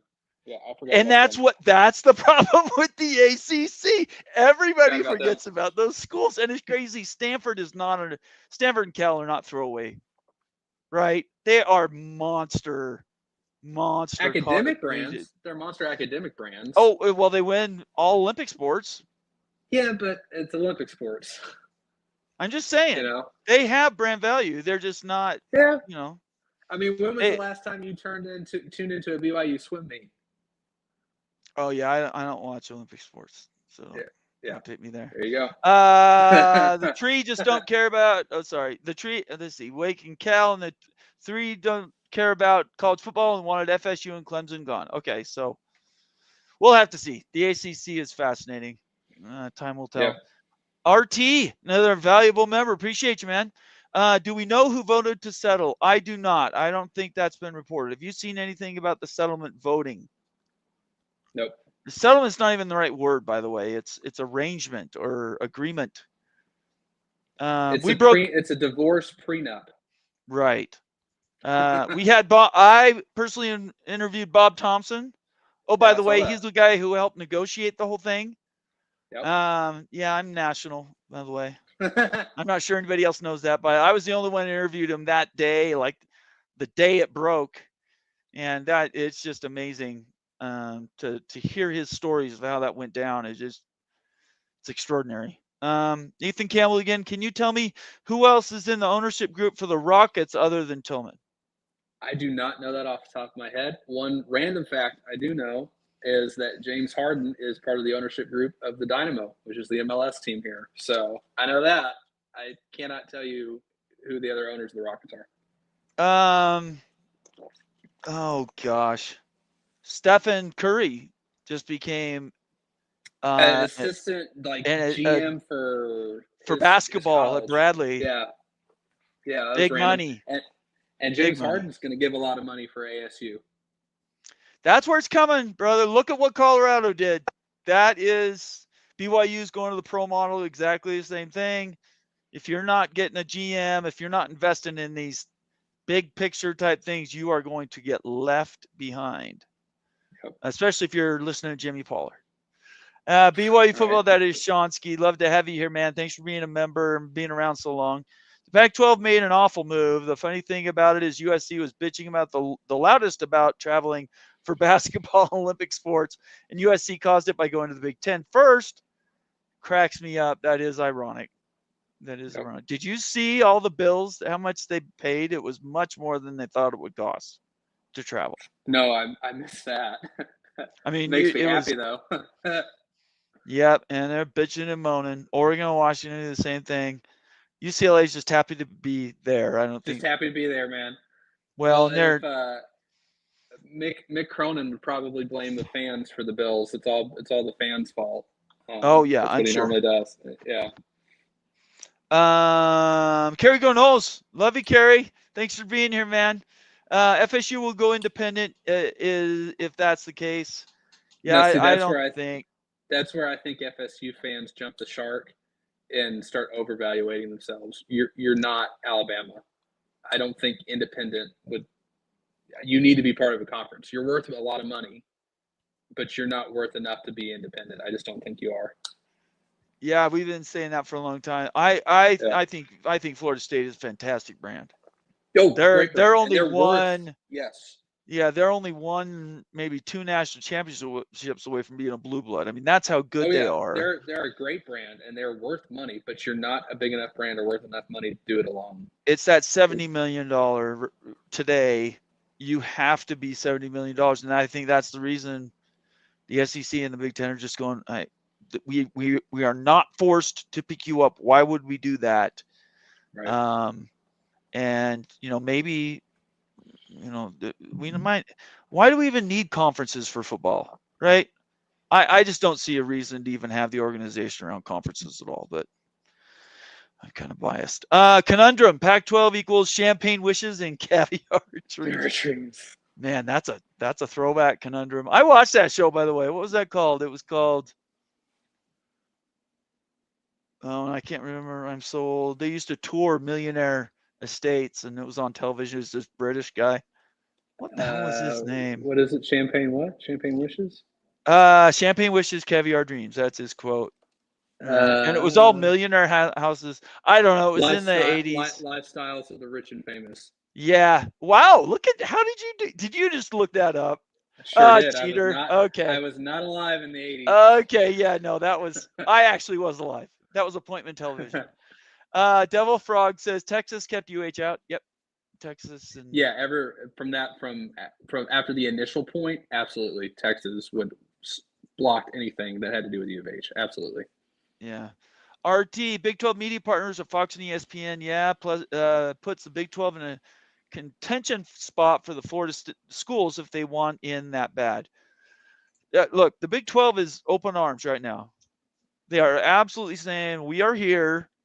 If you guys want to work something out, I guarantee you Brett Yormark has said, look, and they probably put them on hold. They're trying to do other things, North Carolina especially. Yeah. And I asked the name of this show on Thursday, and they still haven't told me. North Carolina is the key to this settlement. I think North Carolina is the one who forced it. We talked earlier about how we got here with the ACC, and I think it was North Carolina saying, look, we have consultants, we have national people telling us our brand is worth more than you guys are giving us. We need to have an escape hatch. And that was the one thing that was holding the ACC up last year. Nobody knew what that escape hatch was going to be, what that amount. Now we know. Is it going to make a difference? I honestly don't.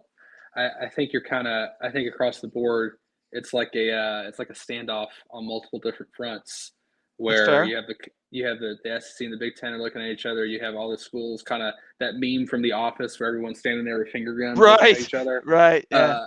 I think they stole that from that Spider-Man meme, by the way. Yeah. It's gonna be. I think everyone's in a standoff, but eventually someone's gonna blink, and when that happens, it's just gonna blow. But there's no way to know who's gonna blink or when they're gonna blink, but someone's gonna blink. Yeah, I don't know. It is absolutely fascinating. James Davis, good to have you here, James. Make sure you subscribe, man. It's great to see you. Fox wants into Florida, and if FSU Miami leave the Big, we'll call, and then SEC ESPN will call to keep them out of Florida. So they're talking about these moves and counter moves, kind of like risk. Yeah, it's going to be fascinating. That's fascinating too. The television side of it. Television drives all this. Yeah, so. I mean, Fox and ESPN going to the mat over these schools is going to be That'll be interesting. That's a story in and of itself. Forget the conference realignment, but who ends up with what network? I actually think the bigger story is the ACC has been orphaned by ESPN and basically said, we don't care. Yeah, that's true. They've given up on basketball essentially. Yeah, right. Because if ESPN cared, they would have stepped in and said, "Whoa, you can't agree to this amount. That's not going to work." Right. Yeah, it's true. I hadn't thought of that. That's true. ESPN, they have totally orphaned the ACC. The ACC is on this borrowed time. Everybody knows it. So what do you do about it? Right. So that's a good point. I hadn't even thought of that. See, I'm a smart guy. Yeah, there you go. This stuff all the time. Jack Matheson again. Bigotry of Pac-12 against Mormons was their downfall. Well, I definitely believe that, but I'm not sure you're going to get people at USC to say that. Probably not. Let's see. Oh my gosh, Kerry Gonos, $10 super chat, Gary. Thank you so much. Appreciate it. It pays a little of my time, and I'm telling you, Scott's time's donated, so it is. I appreciate it so much. $10 super chat. I'll believe it when I see it. No way FSU is left out. Sports writers trying to make a name for themselves is what's called control the narrative. I call BS and law. So what do you think? I mean, they're not going to get left out. They're going somewhere. Absolutely. I just don't know where that somewhere is. And absolutely. And Norvell's got to start winning some games. He will. Yeah. Last year was an aberration. Florida State. Last year was fun. I loved it though. It was fantastic. You like that? See, I think football's better in Florida. All the Florida schools are good. College football's better. That's my opinion. But when Florida State, what made it just beautiful was you sue your conference, because you basically look at all your other conference members in their eyeballs and say, we're better than you. And then you get ran out of the stadium for 12 straight games. It was beautiful. So you see that. So there's 3 schools all did the same thing last year. Yeah. Do you know who are those schools? Florida State, Clemson did it. No. You 3 schools that looked people in the eyes, said, we are this good. And then Utah did it. Okay. There's one more. And it's local. You should know it. I should know this one.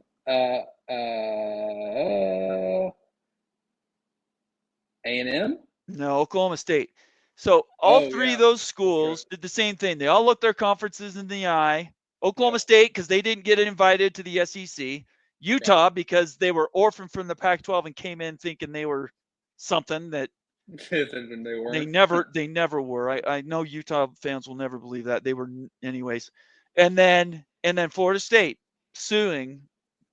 All 3 of them had challenges based on those preconceived notions that their brand and where they currently stood in line is what was going to carry them through. And what we find out, culture means more now than ever.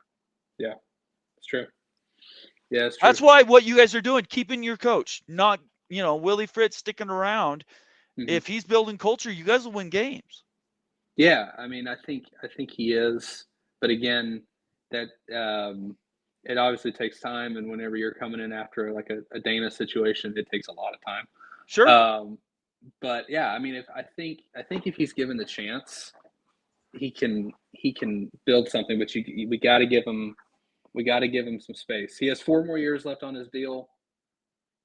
I mean, you got to give him at least the next 2 to 3 off that. I mean, I would not look at getting rid of him until you're into the last of his year. 3 more years? That's 4 more years. Been there just 1 year?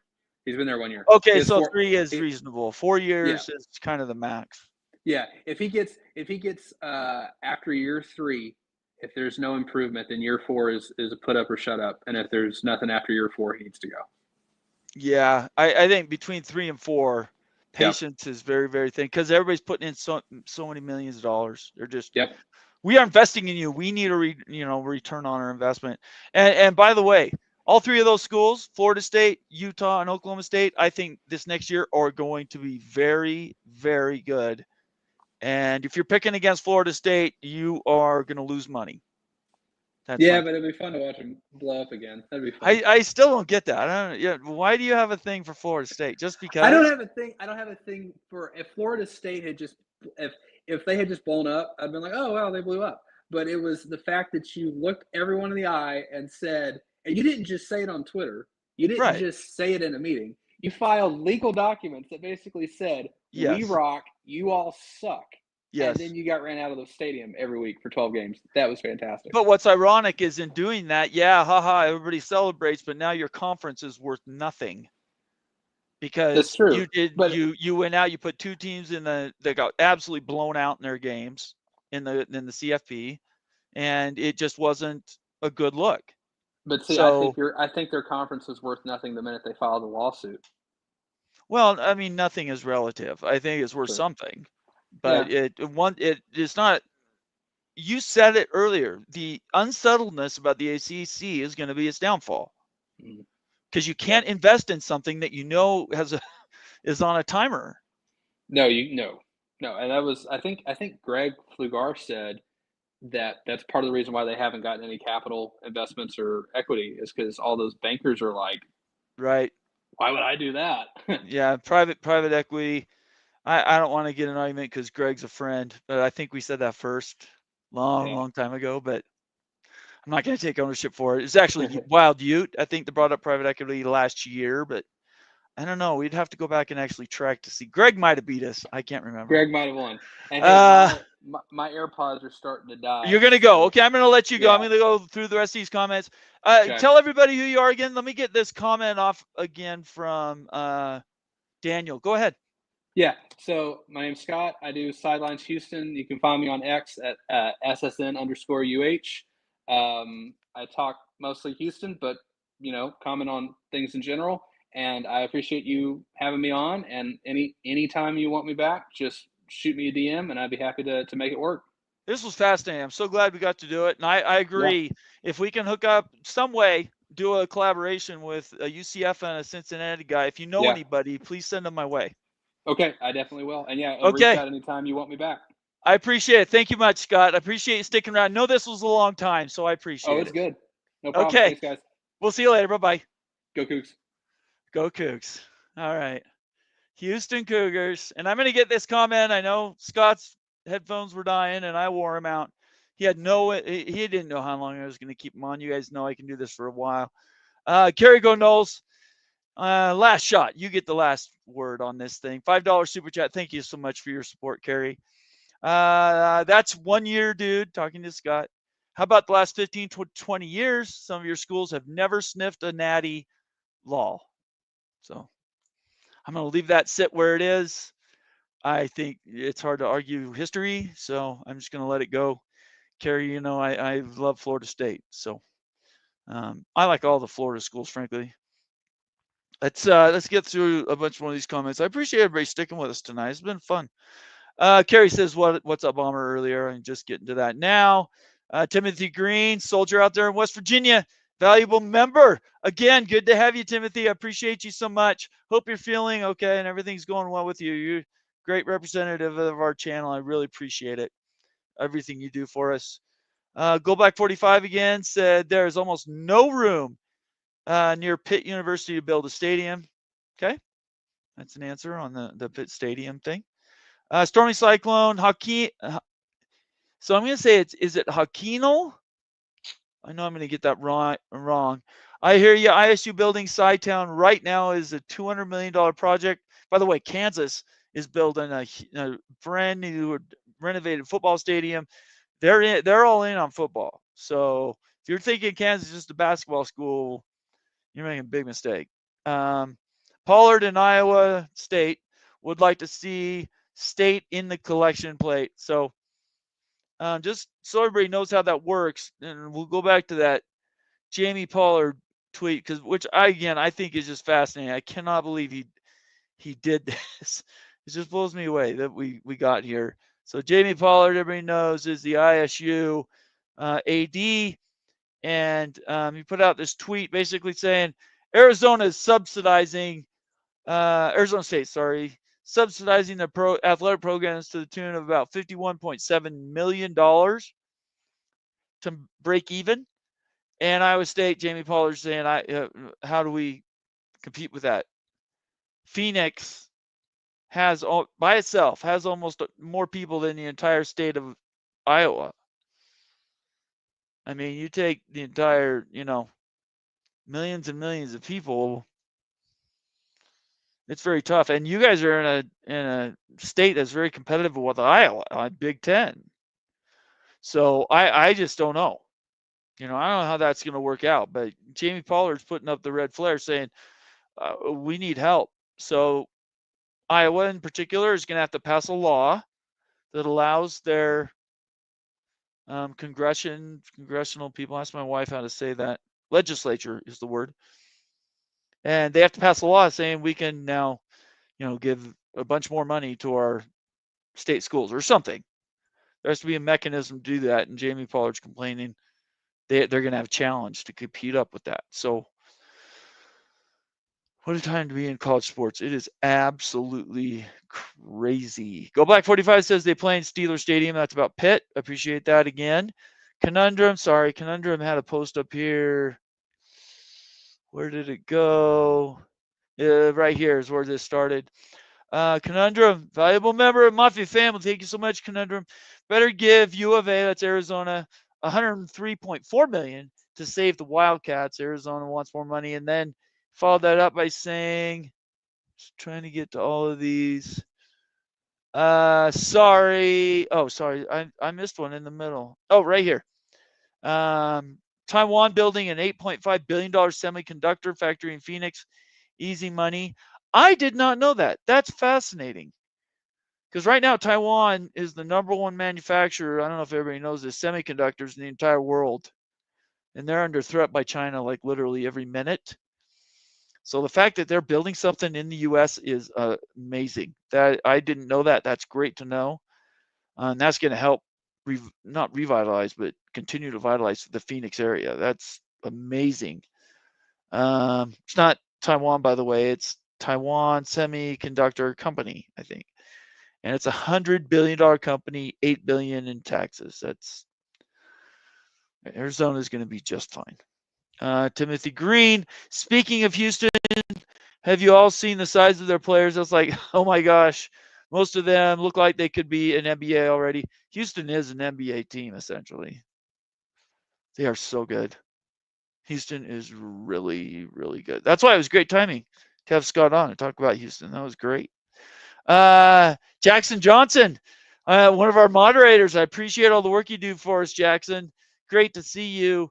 Shout out to Voice of College Football, Mark Rogers, friend of mine. I've been trying to get on a show for a couple of weeks, just schedules haven't aligned. But Jackson, I appreciate everything you do for his channel and everything you do for our. I appreciate you, man. Thank you so much. He says, what's up, Big 12 Mafia Nation? And I would say College Football Mafia Nation for a bigger brand. Thank you so much. Hakini, the only reason Kansas is out of budget right now is because of the almost $1 billion football stadium and complex. Kansas has some big money donors. I know that. Yeah, all these schools have money. It's a matter of where is it being spent. Hawk, if you're still watching, sounds like you know a lot about Kansas. Come on and tell me where that money's going. Building the stadium's one thing. That's something you can subsidize. Big projects. Do you have the NIL for football is the question. And I'm not saying you don't. I just don't know. So that's really fascinating. I'm going to come back to this stormy cyclone. Mentions Paul Feinbaum going on and dissing Clemson and Florida State is just ridiculous. I don't know if he said anything. I didn't only listen to about 30 seconds of it. It was just garbage, all of it.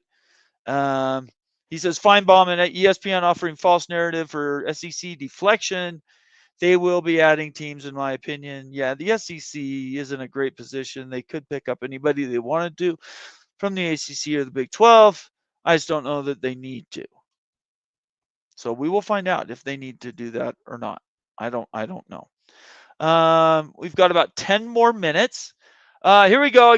Finally got the show for Thursday night. The show's going to be called the Carolina Reaper, and it's going to be all ACC, and it's going to be Ute and Moen, and they're going to go deep into the analytics about the money. You're not going to want to miss this show, and I believe it's a members-only show, by the way, if I remember right. So You guys are going to want to watch that show because ACC, everything about it, it will answer all of your questions, and you'll be the smartest people in the room. I believe they're going at, let me see if I can get the time. I'm going to ask for the time one more time.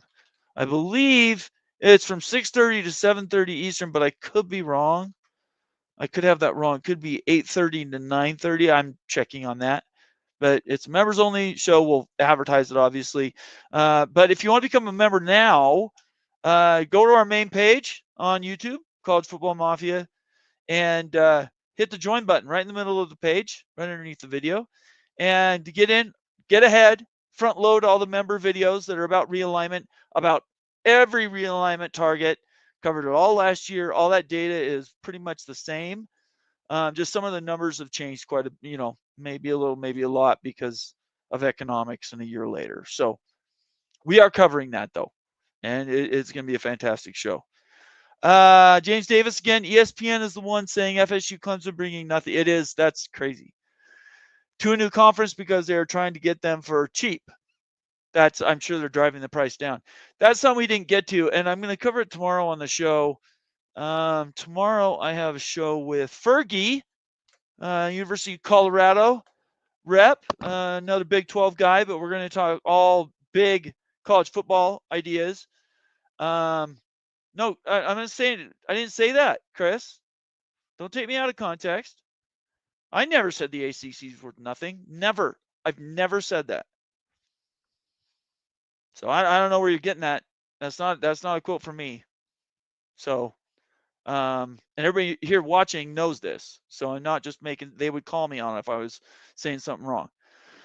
I've never said that. What I've said is the ACC's value is going to change once their big football brands leave. That's it. You do with that what you want with it. Sounds like you're passionate about the conference. That's cool, right? I think the ACC as a brand, it's been around a long time. I have no idea why ESPN's undercutting its own brand. From a business sense, it makes absolutely no sense. But there must be method to the madness because Bob Thompson negotiated it, and he's the smartest guy in the room. So I would point you to last Tuesday night, I broke news. Bob Thompson is the guy who helped negotiate that. He was the mediator for the SEC settlement. Watch my show. We were talking for well over an hour, answered all your questions about how it worked. It was one of the best experiences I've had since I started this. Let me take the link. So I'll quit talking about it, and you guys can sort it out on your own. Decide on your own whether what I'm saying is true or not, and whether I know what I'm talking about or not.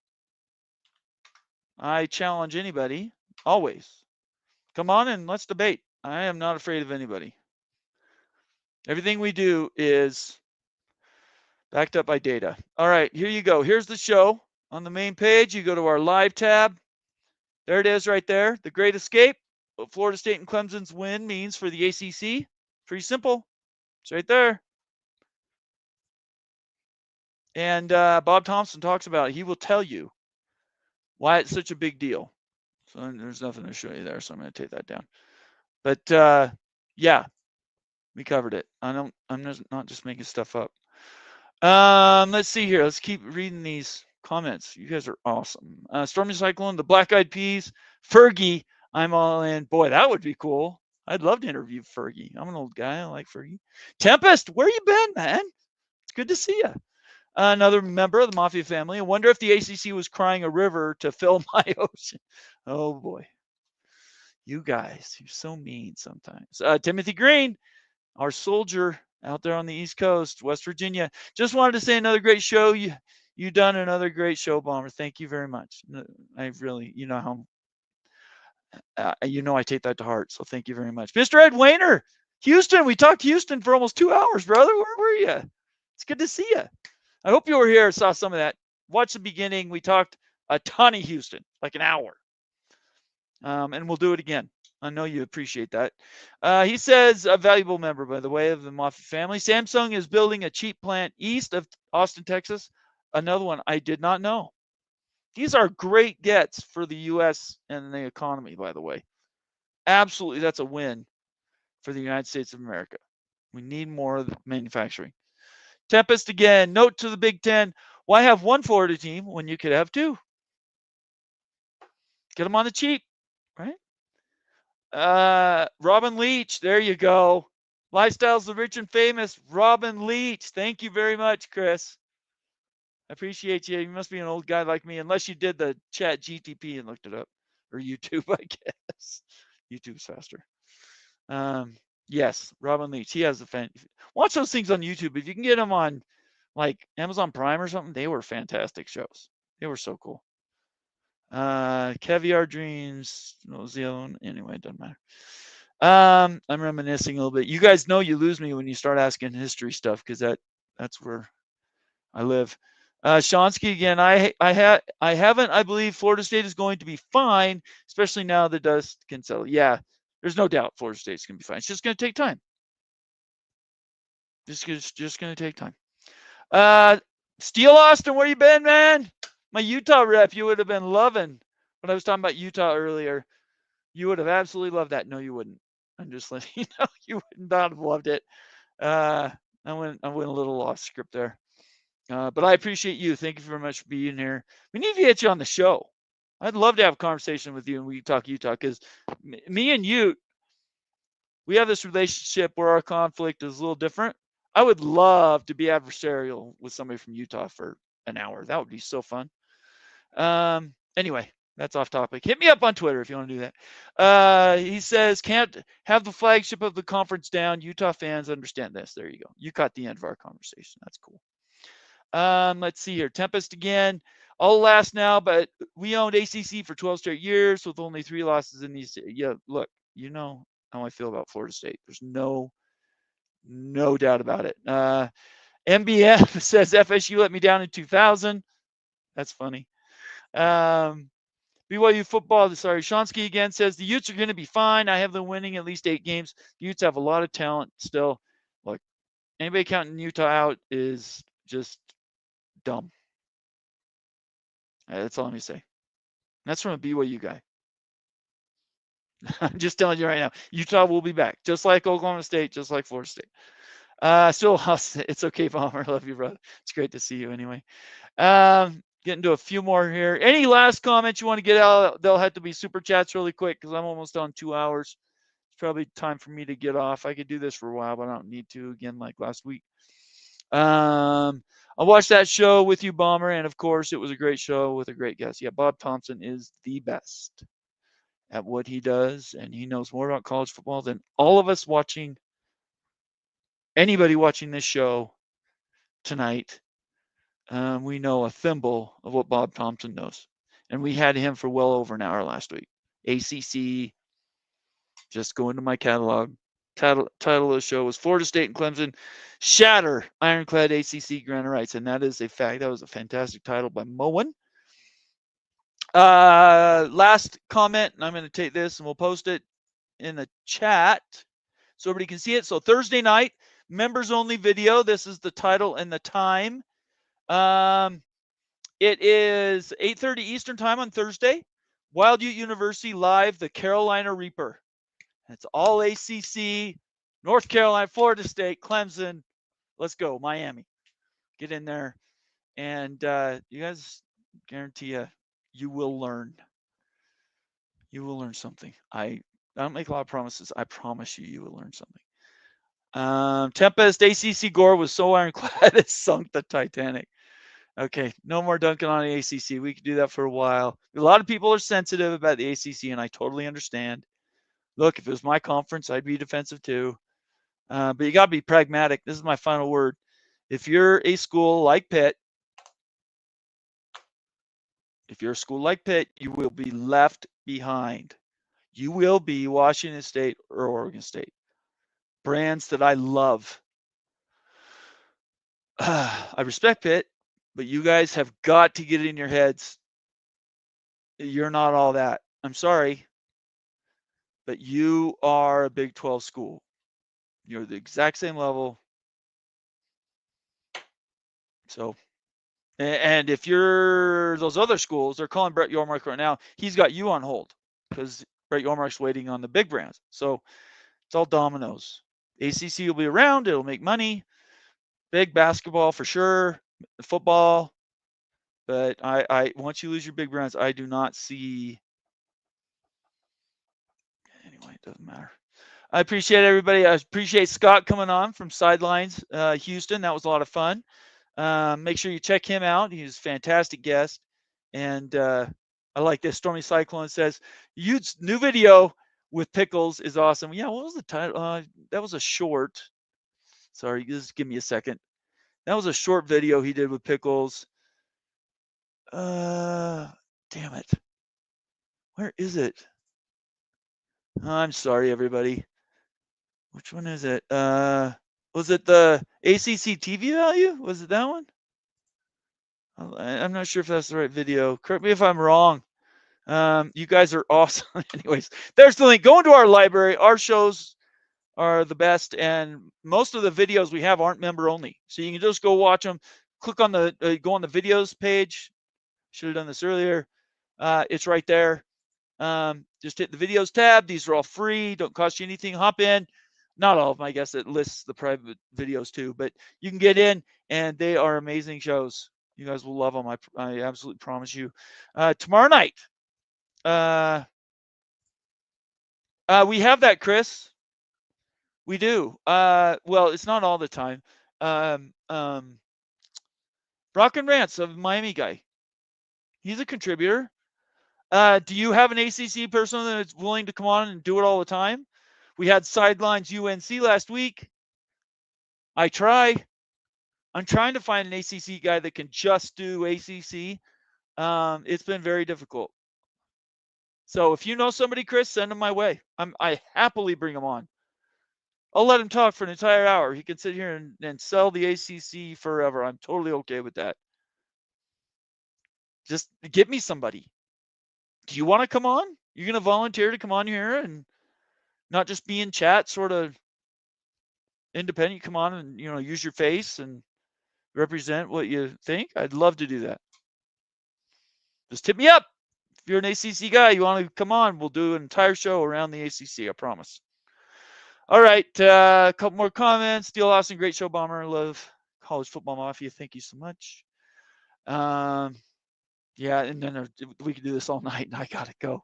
I appreciate everybody for watching. You guys have a great night. Stay out of trouble, and I will see you tomorrow night with Fergie, University of Colorado, and I'm going to try to find an ACC guy on Twitter. We're going to talk more ACC, big college football moves, and Chris, I didn't say that. That's totally out of context. I don't know why you're so upset. Anyway, it's a stray comment. You're mad. I'm not going to make you happy. Everybody have a great night. Stay out of trouble. We'll talk to you later.